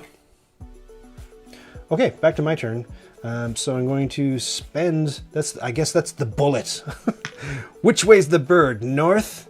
I'm going to fire in his general direction. Like, can't you see that bird? This is a giant bird. How are you having trouble navigating to that bird? Give me a break. So that is my automatically defeated Guardian. Boy, I'm glad I bought that card. And it comes over here. And that's a free airplane for me later on in the game. Oh, good. I'm glad you think the camera work is excellent. That's good to hear. That's one of the things that I noticed watching other folks stream board games on Twitch, is that I didn't always get a great view of what they were trying to do, and I didn't get to see what they were seeing. So I'm glad this is working out for you. Wow. Great. So that's going to be a free airplane. And if you remember from our little card down here, the airplane trumps everything. So if you need to take a boat or a plane or a car, or you need to walk somewhere, you can always take an airplane. The one thing that I didn't mention, because I'm not teaching the game, is that at any point you can pay $2 in order to get an airplane to go anywhere, to charter a plane wherever you want to go. Back to the Rival. The Rival already did this. I was just backing it up to see. So it's still my turn. Wow, the Rival's actually out of actions, and I keep getting to do stuff. Great. So I'm out of guys, so my travel costs are, who cares? So I get a coin by cashing that in. Let me just take a look at the research tracks to sort of plan for the next round. What's going on here? So I need a jewel and a buck to get up further on the research track, or in order to goldify my second assistant, who's the ship captain, who would get me either double boats or a coin and a compass. Okay. I would need any of this stuff, but it would be ideal to get that, but that's the most expensive way to go. Ideal to get that because that, if I move up to this middle track, that gets me that little perk. Dan, can we get airplane tickets that cheap in real life? What, for $2? Like these days? Actually, yes. Actually, airplane travel is that cheap nowadays, thanks to COVID. It's just like you're not legally allowed to fly anywhere or whatever. Or, I mean, I hear that you can get to Kabul pretty cheap these days. Great. Right, back to me. Still my turn. So for $3, let's go shopping. I didn't replenish this card, and I can't afford it anyway, but it says exchange one of your... Oh, this lets you fire your assistant and get a new one, which can be useful. Let's just see what the assistants do, by the way. This... Ooh. Pay a gold coin in order to get... Ooh, suddenly that card becomes kind of interesting. This is just get money. I don't really like him. And this is... I don't like her so much towards the end of the game because I think I've weeded out all of the bad cards I don't want anyway at this point. Though, like, power players will start getting rid of cards that actually do stuff for them. They'll start getting rid of their initial, like, get a coin or get a compass cards because they got better stuff and they want to really weed it down. I'm not that good at this game yet. Cray, here we go. So that makes that card quite interesting. Right, I was going shopping with the bucks I got. Still do not like the gold pan card, but I very much like that card. But I very much don't have the money to buy it. But I very much could have the money to buy it if I burn 3 points. But I very much don't know if that's worth burning 3 points just to get a gold in order to afford it. And I very much know that it's going to be available in the next round because this is the card that's going to get chucked. So why don't we go ahead, unless anybody can see anything I'm missing, why don't we go ahead and travel into the next round? So the first thing that happens is all the peoples come back. People come back. Yeah, everybody comes back. Another thing that I did in order to prepare for this stream was that you might not notice, but like not too much stuff is moving around too terribly. Like these are all static and these are all not going anywhere. Because I don't like it when people play board games on streams and they're constantly knocking stuff around, and I think it just looks sloppy and weird. Everything's basically glued down. It's one thing I like to do just to keep everything looking like marvelous. Great. Up in the top row, the 2 cards on either side of the staff get chucked, and we are on to the very final round, ladies and gentlemen. All this sinks towards the staff, and the last 2 artifact cards come out. They are draw up to 3 cards and keep 1. You may return one of them to the top of your deck and then discard the rest. That's risky, especially if you have a lot of good cards in your hand, because it makes you toss cards that you kind of wanted to use this round. The stone key, move 1 idol on your player board from a slot back to your supply crates. Ooh, I don't know if I've ever bought the stone key, but that is an interesting card. Nice trays, Ryan. Well, thank you, Richard Hancock. I was talking them up more at the beginning of the stream. These are designed by Unser Family on Thingiverse, and you too can print them if you just have PLA, a 3D printer, 2 weeks of time, and a whole lot of patience. Right, here we go. Have I forgotten anything? I did that. We're in the final round. Here we go. We're in the final round, and check out what's going on the research track over here.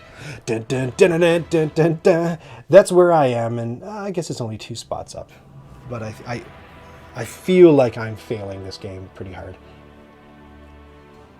That's the best artifact. So point valuable. The stone key you're talking about, eh? That's pretty darn good. Okay, so back to what we're going to do. I have to shuffle the bad guys' cards or tiles, and I have to draw myself a little deck. The most dramatic music reserved for the most boring part of this entire process. Shuffling. Dun, dun, dun, dun, dun. Wow, this is the most noble shuffling I've ever done. I'm saving a lot of people by shuffling, you see. I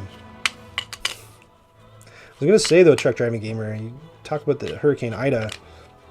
A few weeks ago, I sponsored a child in Haiti, and a few weeks ago, an earthquake tore through Haiti and messed a pile of stuff up. So they're asking for extra buckazoids to maybe help with the cleanup effort there. It's not even cleanup effort. It's like, yeah, I guess it's cleanup. Fix your roof so they can keep living, not die. I mean, it's all relative, I guess. Right here, I don't know, I'm concerned about her. Great. You read about the printing time. They put so much detail on the pieces. It took a long time. Yeah, like it took me, and again, I've got like an entry-level 3D printer, but I think it took me, with the printer going like 24/7, I just kept cranking out, like the fires of Isengard.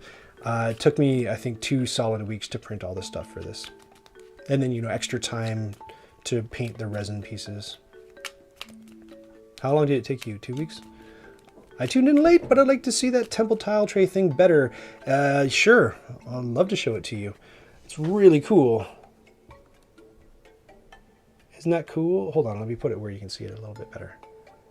Yeah, so that's all part of the same, and it's cool too when you turn it around.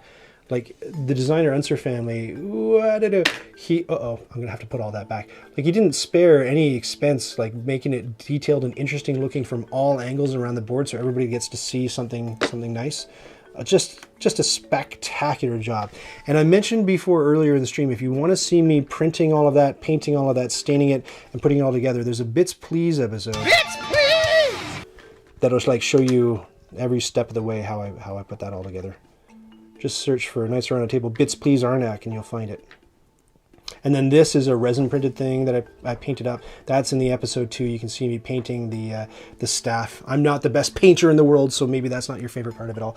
And then over here, all of these are like crates with slide open lids. And these two, you can't really see them, and they're tacked down a little bit. But these all look like temple walls, like ruined walls to hold your your discovery dig tiles and your guardians. They're really, really nice. So the deck owes me 4.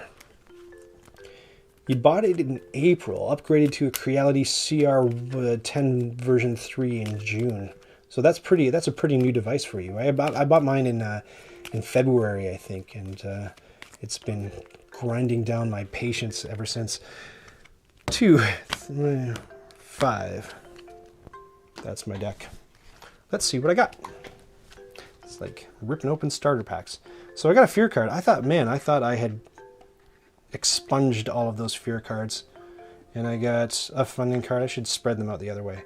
I got a funding card. I got an exploration card. Nothing too fancy, except I got the horse. Great. Please refresh your assistance. Oh, thank you very much for reminding me. I would have remembered, because that's like, you don't forget to refresh your assistance. It's pretty crucial. All right. Again.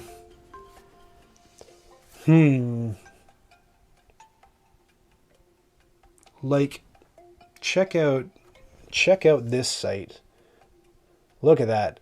To defeat that savage owl, you need 3 tablets, but it gives you 2 of those tablets, plus a fear card. That kind of stinks. Plus 2 arrowheads, and I'm kind of going to need that arrowhead going into here, but I'm going to burn the tablets I need. Oh, that's a real kind of 6 of 1 kind of thing. Well, it doesn't matter. I don't even get to choose first, because the rival gets to go first. The bad guy, the robot, and gets to buy one of these cards. Always goes for the one worth the most points. There's 2 of them worth the most points. So we look at the arrow, the rival's going to choose the leftmost one. So this stone key, no! Why, rival, why? So the stone key is going to come and hang out there in the mad pile of points that the bad guys racked up. The new card is the Tiger Claw Hairpin. It lets you exile a card and activate an unoccupied tent site. Like, all my good cards haven't come out in this last draw, in the 5th and final round. I never left. How dare my boss interrupt me while watching the stream while I'm working? I know. Bosses. What do I know about bosses? I don't have one. I'm the boss, and the boss is a bit of a jerk. No, he's nice to me. He's nice to me. He lets me have breaks. Lovely. All right, let me just survey and study the board. Interesting. And let me look at what I've got going on. I want to make sure that I don't, right off the jump, forego a golden opportunity to get a really good site. And I'm really looking at that owl site. Is that owl site good, or is it just level 2 and I'm blinded by the riches of it all? I actually appreciate it, Poppy says, when an AI does something you wanted to do, because then it feels like you're playing against a real person. Yeah, true, right? It provides the illusion that the AI is blocking you. What I'm finding, I just started playing solo games, maybe about a month and a half ago. And I find that depending on how they're designed, some of them really teach you kind of the way you should be playing the game. Like when the rival is getting 3 points a turn, that kind of suggests to you that you should be playing at a level where you're getting 3 points a turn, or the equivalent of it, building up to that. So hopefully it makes you a better player. So far, no luck with me. Having a bigger build plate is a huge deal. We're still talking about 3D printing. I think the Anycubic was 220 by 220 by 300. It's 220 by 220 by 250, I think, so you're close. The Creality is 300 by 300 by 400. Doesn't sound like much at all, but that's near 4 inches in all directions. Yeah, right, because it's not just, it's an area thing. There's one thing, I'm printing out the legendary insert for Scythe right now, because I bought the big dumb box for Dumb Dummies, the empty one, that you gotta either buy or print your own insert for. And everything's fine except one piece is this long and it holds a huge pile of cards. And so I did this with, which insert?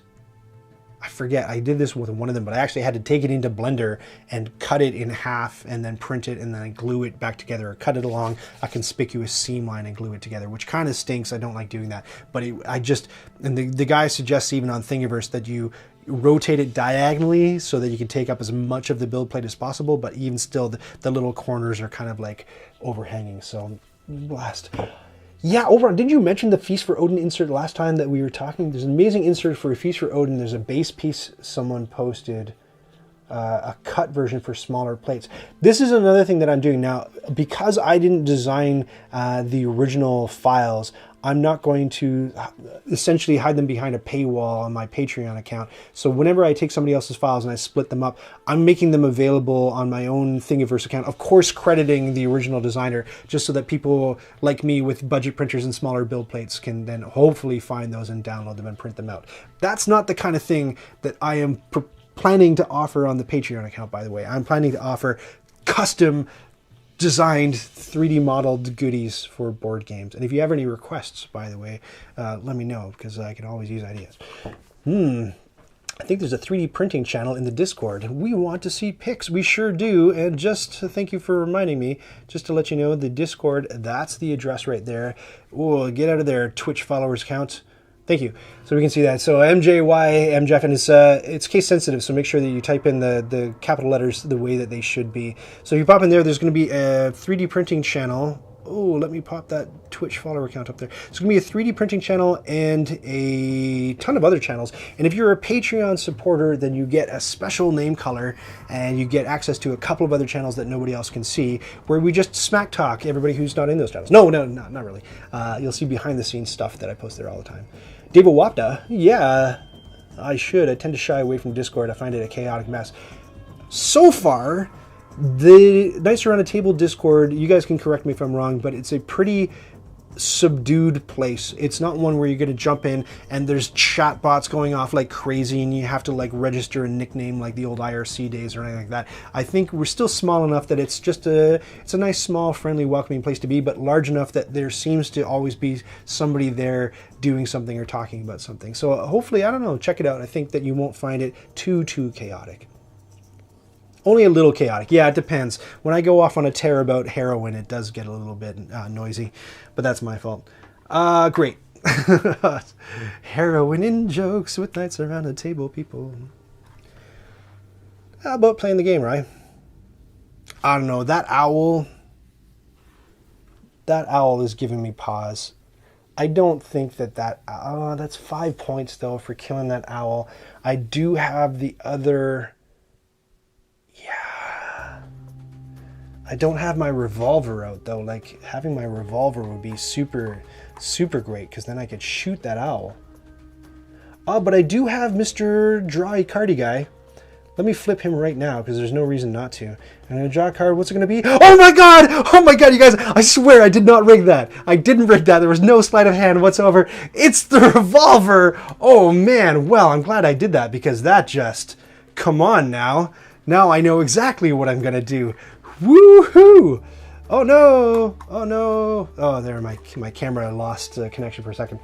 The camera even got excited that I drew the revolver. Oh, fantastic. Okay, so check it out. I am going to, well, back here, I'm going to pay, what do I have to do to get there? I got to pay double boats, and I have an airplane in the hopper. Sorry, you can't see that there. I have an airplane in the hopper, so I'm going to start by flipping over my bird, which gets me one airplane. So all I need is one boat in order to get there.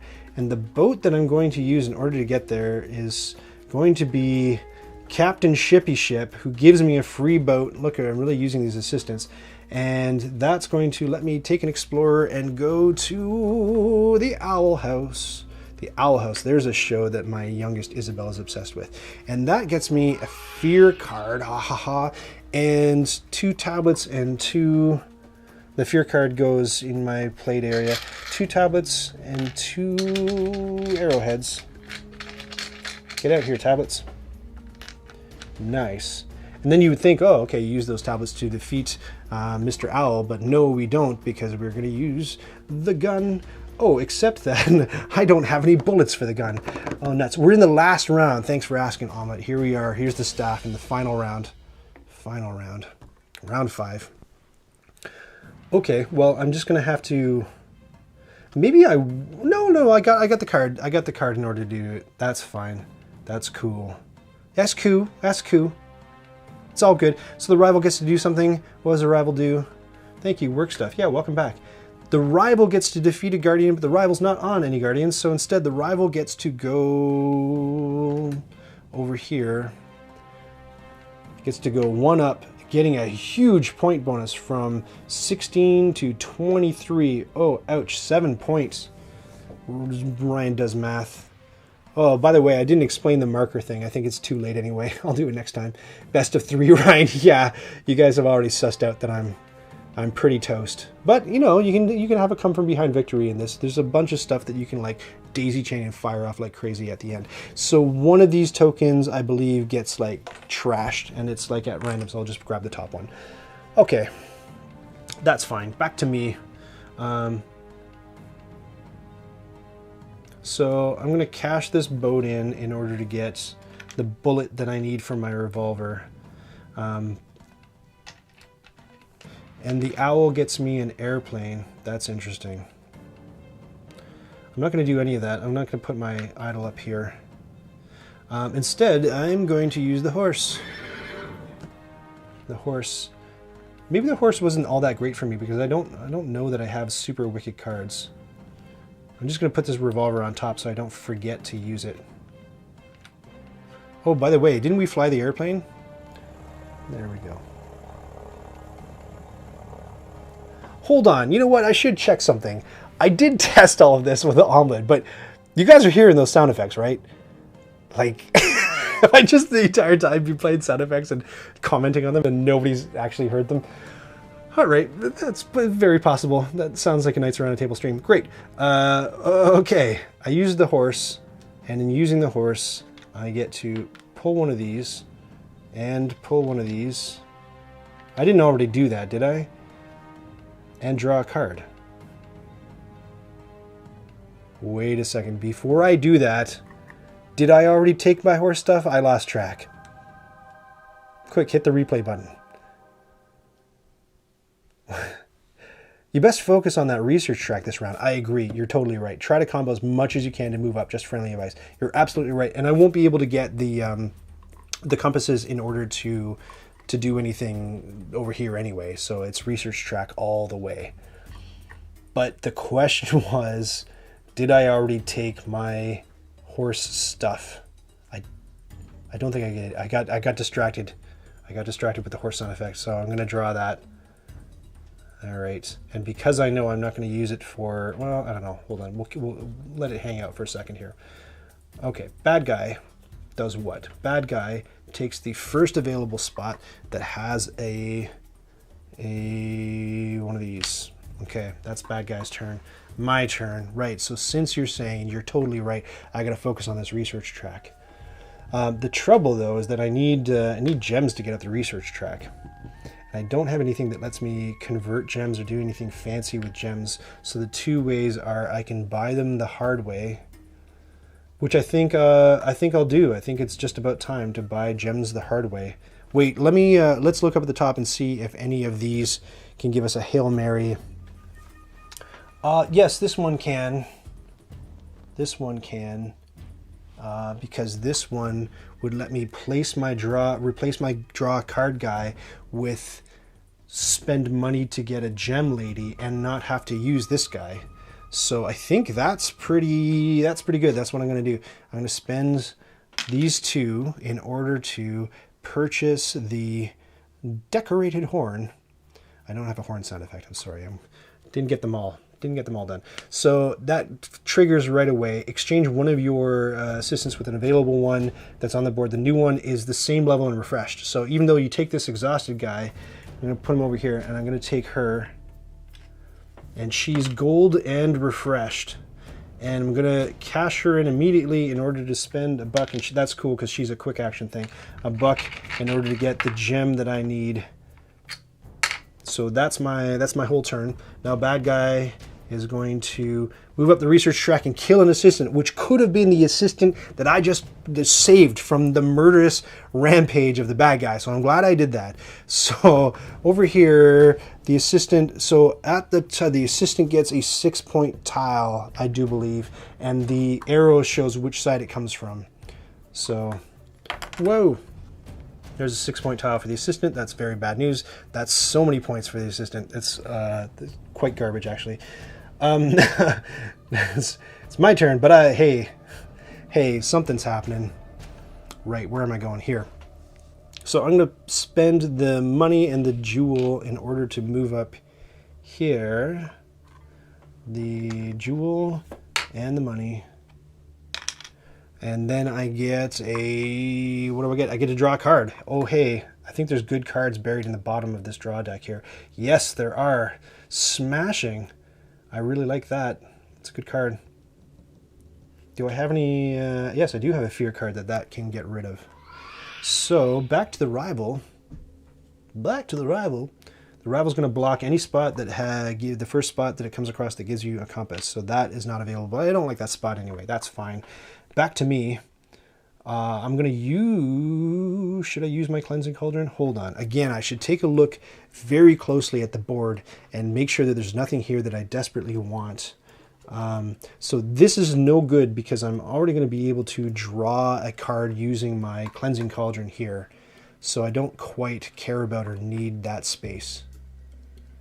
Just check back. I don't think you used the horse before you thought you might have done. Okay, so I didn't cheat is what you're saying? I hope I didn't cheat. Except for that one time when I forgot to buy the bear trap and I walked back my entire turn. Just that one spot. Okay, here, great. So I was looking at these spots. This one I don't care about. This one I don't care about because it's another draw card. And the things that I need over here on the research track include, I have enough to get myself up here, but I don't have enough. Ooh, and I know the card that's coming too. It's the double tent site card is the last one that I have in here, right? I believe so. Oh, that's fantastic that I know that's coming. You shouldn't have drawn a card you're on the get a compass. Oh, no. Oh, no. Okay, well, thank you. That's okay. I don't know. Quick, mind erase. Men in Black style. I should have got a compass, not the draw card. You're right. Are we squaresies? Ferocious Peach? Thank you for pointing that out. It's getting ahead of myself. But, so that means that these spots in the middle of the board are actually attractive because I have 2 cards to draw. The way the game works, by the way, if you get an icon that says draw a card and your draw deck is completely depleted, you don't get to draw squat. Forget about it. So I wouldn't want to activate that more than I need to. So I think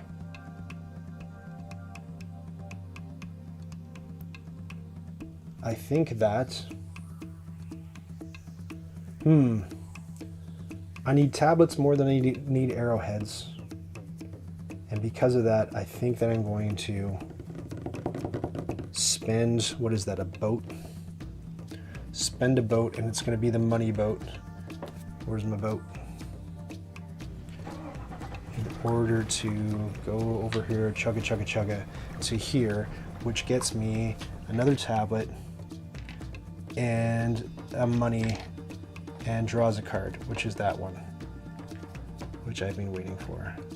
And that gives me also enough tablets in order to activate all these artifacts that I've got coming to me too. Great, the rival goes here and buys a tool. I don't know why I keep thinking that's artifact, because I look at this thing and I don't know what's happening. So there's a new artifact on the board, and it is hunting arrows, which gets you a fear card and 2 arrowheads. Who cares? He's going to buy the most expensive tool, which is this one, and that goes into his massive pile of points. And then back up here at the board, a new card comes out, and that's the dog! Arf, arf. Let's get a compass and activate an unoccupied tent site. All right. Yes, my turn. So I'm going to pay a tablet in order to activate the cleansing cauldron, and that lets me exile a card, which is going to be my fear card. Down it goes, and draw a card. And so the card is, yay, hooray, the Star Charts card, which you implored me to buy at the beginning of the game, and I think that'll pay off nicely. So that was my turn. The rival gets to take the first available spot that gives a gem, which is going to be, nothing gives a gem. Oh no, this gives a gem. Great. Let me just, this is parching work. Let me just take a quick drink here.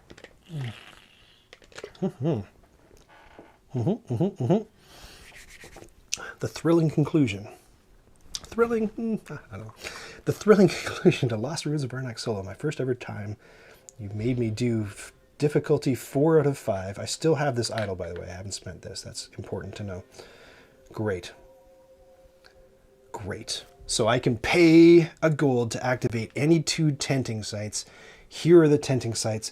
They should get me all of the stuff that I need in order to get as high on this research track as possible. And what is the stuff that I need? Well, let me tell you. I'm going to need, hold on, let's account for it. So I'm going to need, I'll go this way. I'm going to need an arrowhead and 2 tablets, so let's reserve that over here. Where's my button? An arrowhead and 2 tablets will get me up 1 level. That's step 1. And then, once I'm there, I'll need... Oh, okay, so I'll need a tablet and a jewel. No, I'm going to go this way. So I will need a tablet and a buck and an arrowhead. That gets me here. And then to get me up here, I'll need a buck and a compass and a jewel. So that's the first thing I can't afford is the jewel. So I know I need a jewel. So that solves one of the music sounds quiet. Well, I can fix that by cracky.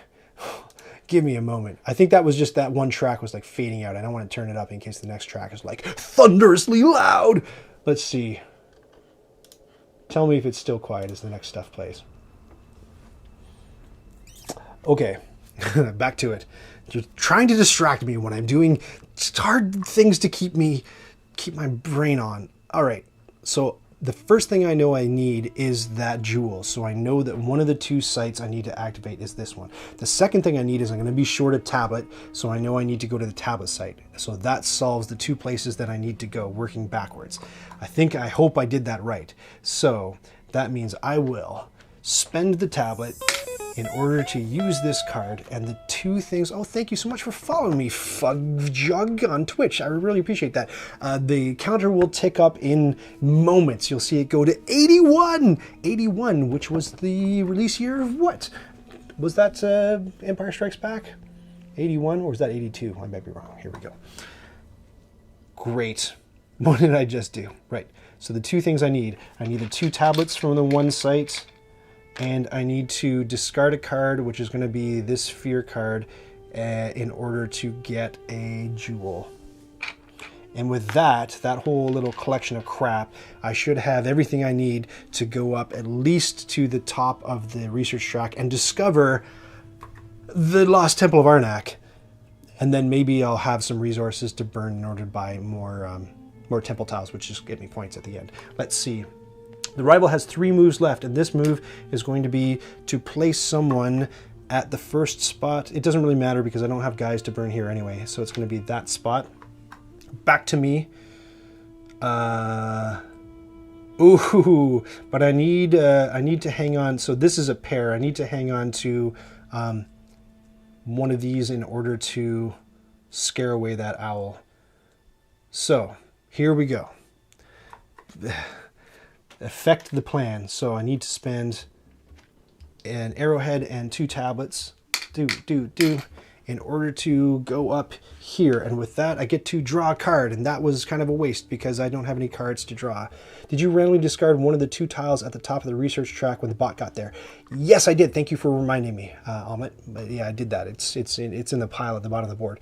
So I moved up and I get to draw a card, but I don't actually get to draw a card. And now it's the rival's turn. And the rival gets to block a spot with money. The first spot with money from the top down. And that's going to be this spot. Meanwhile, my turn. Looking at the research track, I get to go, where did I say I was going to go? Up this way, right? So that's a buck and a tablet and a the thing. And that gets me up here, and that gets me, the compass that I need to fire my gun. And now back to the rival. This is the rival's last turn of the entire game. And it's going to be discovering a site, a level 2 site. So the rival discovers, let's just flip this and see left or right. Whoopsies. It's going to be on the left side. Yes. So the leftmost side, the rival discovers this, which stinks because the rival gets 2 more idols. And one of them goes here in the 2-point pile, and one of them goes here for the full 3 points. I think I've got like completely trounced by the rival in this, but let's see how it goes. Right, so that's the rival done, and there's no guardian that comes out on that rival space, and I should actually block it so I know I can't go there. Great, back to my turn. If I look at the research track, I'm trying to get up here. So that's 1 jewel, 1 compass, 1 money. Jewel, money, compass. And that gets me badang into there. So that closes the gap. That's only a 2-point gap there with the rival. The rival doesn't get to do anything else, so all I get to do is spend stuff and make things. So here I'm gonna burn my revolver card and throw a bullet in the chamber in order to scare off the owl. And it kind of stinks getting this because it's worth 5 points, but it's got this perk that I kind of won't be able to use anywhere, I don't think. So that's going to go over here for 5 points. Might as well keep it face up in the bottom right corner so you can see it's down there. Great. You get that tile. Oh, thank you, the tile. I get the 1, thank you for pointing it out. I get this 1 bonus. It's going to be a tablet. So I've got 2 tablets to my name. Which is something because up here you can start buying tiles depending on the stuff that you get. So right now I have a piece of money and 2 tablets, which means that I would be able to at the very least buy one of these 2-point tiles. but it's better if you're able to stack it with something else to buy something more. I don't think I'm going to be able to pull that off though. Down here, the only thing I can really do with these at this point is cash them in for 1 money and 1 compass. So that's my current situation. So, is it worth giving up 3 points in order to spend these in order to get 6 points? So that's a 3-point gain, whereas if I only buy this, it's a 2-point gain. So in other words, yes, it is worth it. Book. Oh, book. Okay, well, let's look at book. Okay, I'm not book biased. Let's look at the book. The book can't go anywhere at this point, and the book only gets me, really? Yeah, the book book's not doing much for me. It's points. It's 2 points if I move it up from here to here, 2 points to 4 points. So that's 2 points. It would get me another compass if I go this way, but I would have to like burn a coin and my idol in order to get that compass. And the compass won't do me much good up here at the top of the, at the top of the research track. You thought I was higher? Yeah, I'm not higher. So I think my best play now is just to buy points off the top of this, right? Correct me if I'm wrong. But maybe, yeah, but if I goldify an assistant, though, it doesn't get me anything. So here's my assistant.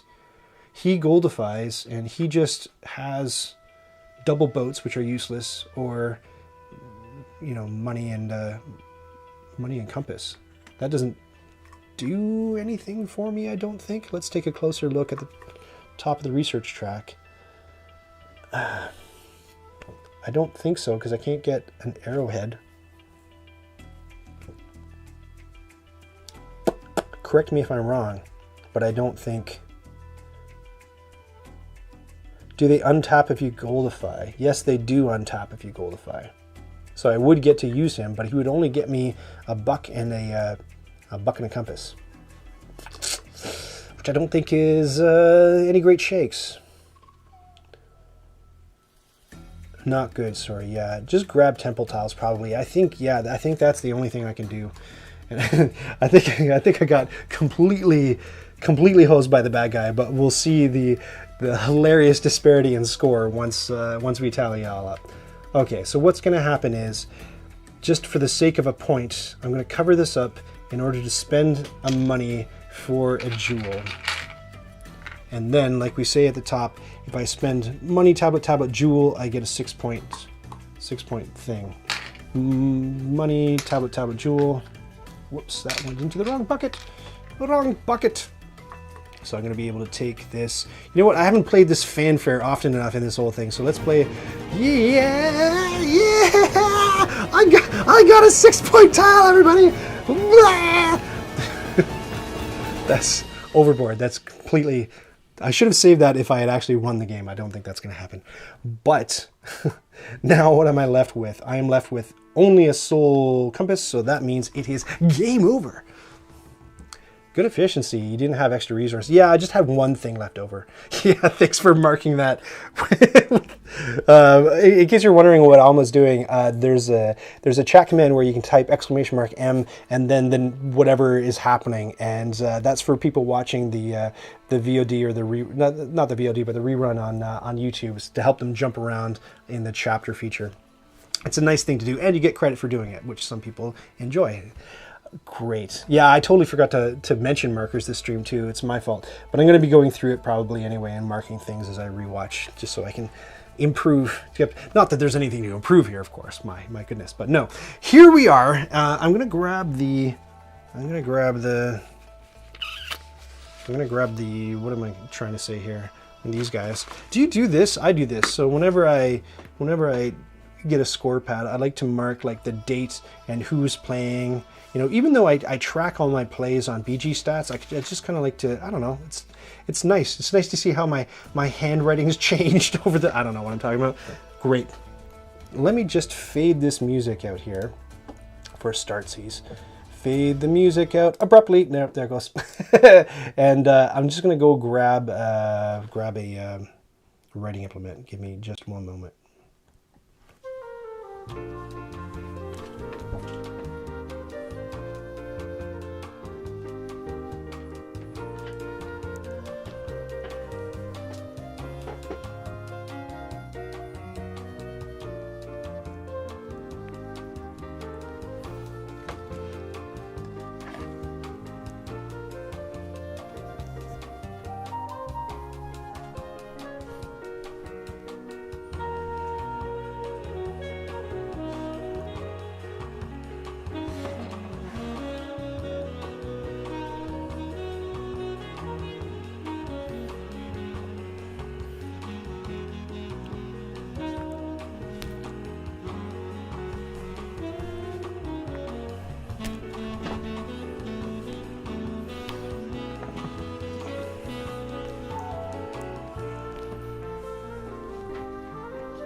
All right, thank you for your patience. Yeah, that's right. Place your bets, folks, on who trounced who. So this is the thrilling brackets question mark conclusion to Lost Ruins of Arnak, my first solo game. So let's put Ryan up here. Hopefully you can see that. Can you see it? Yeah, that's pretty good. Ryan, and we never actually got the name of the rival, but let me just ask the rival here. Oh, okay. Putz, I believe. Dr. Putz, but just for the sake of brevity, I'll just put Putz over here. Okay, cool. So Ryan versus Putz. Let me just cover up my floor there. Great. You're tallying score. Okay, you're tallying scores to keep me honest. So the first thing we got to look at is who got what on this track. So the rival got 23 and I got 21. 23 versus 21. Okay, and then tiles. So the rival got 6 of those fancy temple tiles. And I also got 6. So squared it up there. So far the rival is leading by 2. For idols, this is where I think I got trounced. So I got 3, 6, 9 plus 4 is 13 for idol points. Meanwhile, oh no. The rival got 3, 6, 9, 12, 14, 16, 18. 18 points for the rival. So these are all worth, the ones that end up in this little pile over here are worth 2. And wow, my whole table got bonkered when I went and grabbed that pen. Great. Oh, the book. Yes, thank you. I'll do the book. Thank you. The book. The rival doesn't get a book. Take that, rival. So I get 2 extra points for the book. No biggie, but it's something. I'll take it. 23 for Ryan versus 23. Wow. Look, it was almost a dead heat, and then the rival just pulled ahead by 5 points in idols, but not super far ahead. Let's see. Now we'll do guardians. So the rival gets 5 points for guardians. Each guardian is worth 5 points. Dr. Putz and Ryan gets 5, 10, 15, 20. Ryan had a big monster killer strategy for this one, so that's what, a 15-point gap. Now this is, I think, is where I'm going to get completely killed. So we're going to tally up the points for two. I'll do mine first because it'll be hilarious that way. I have a weird idea of what hilarious means. 0, 0. Okay, so 1, -1, that cancels each other out. 2, 3, 4, 5. 5 points for Ryan's cards. Not so hot. And then the rival. Oh my god, look at this stack. Look at this absolute unit of a deck.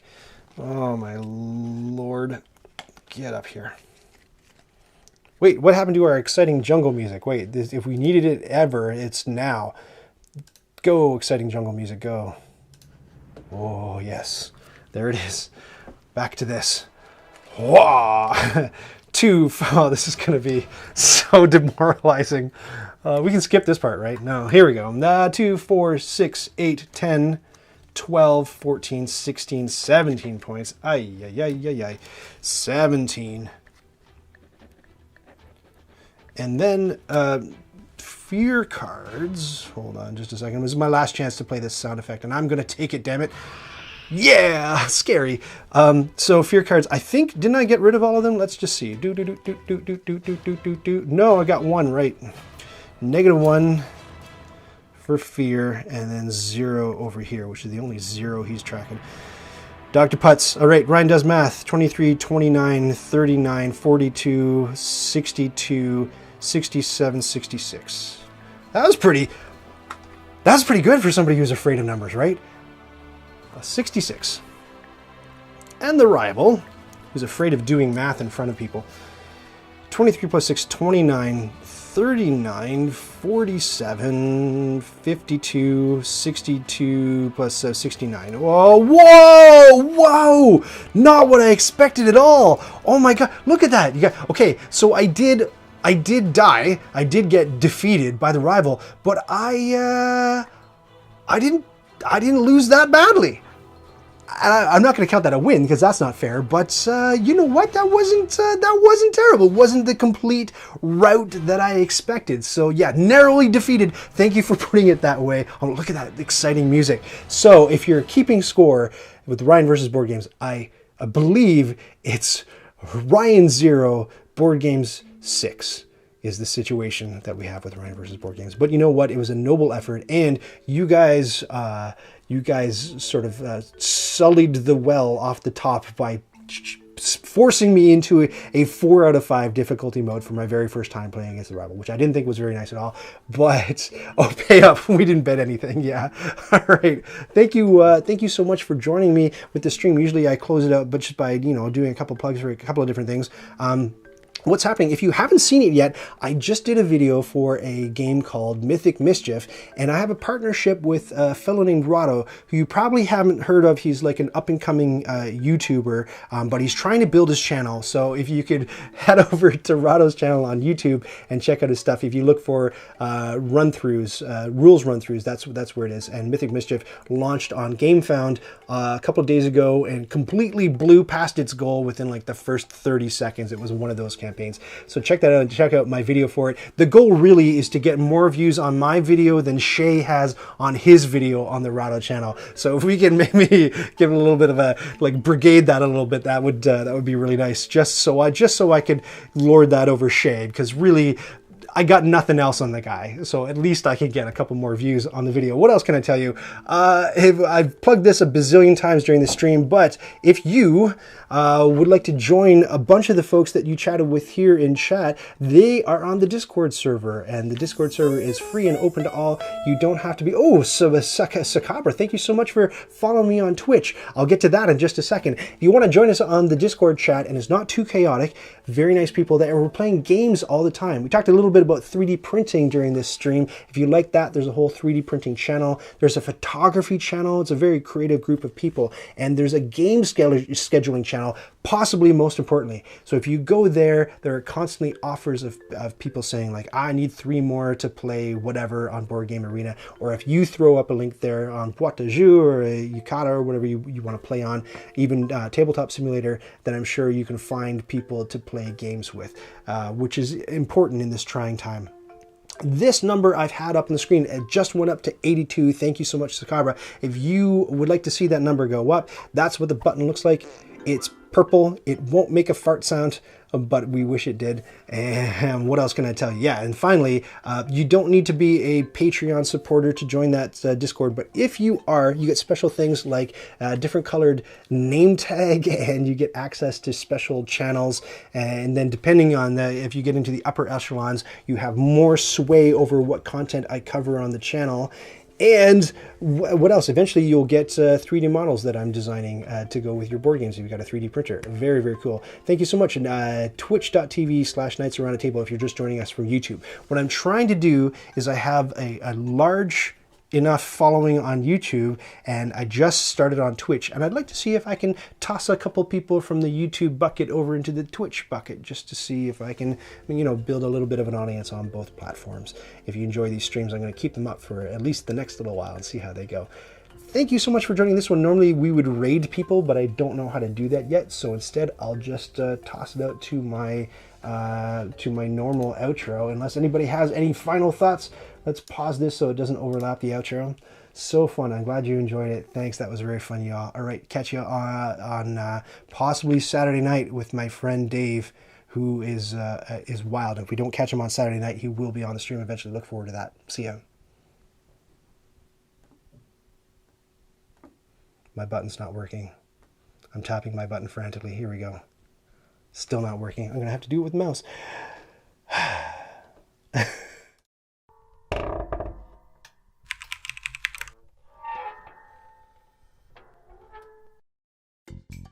Did you just watch that whole thing? Oh, hey, to 100% this video, click the badge to subscribe, and then click the bell to get notifications when I've got new stuff.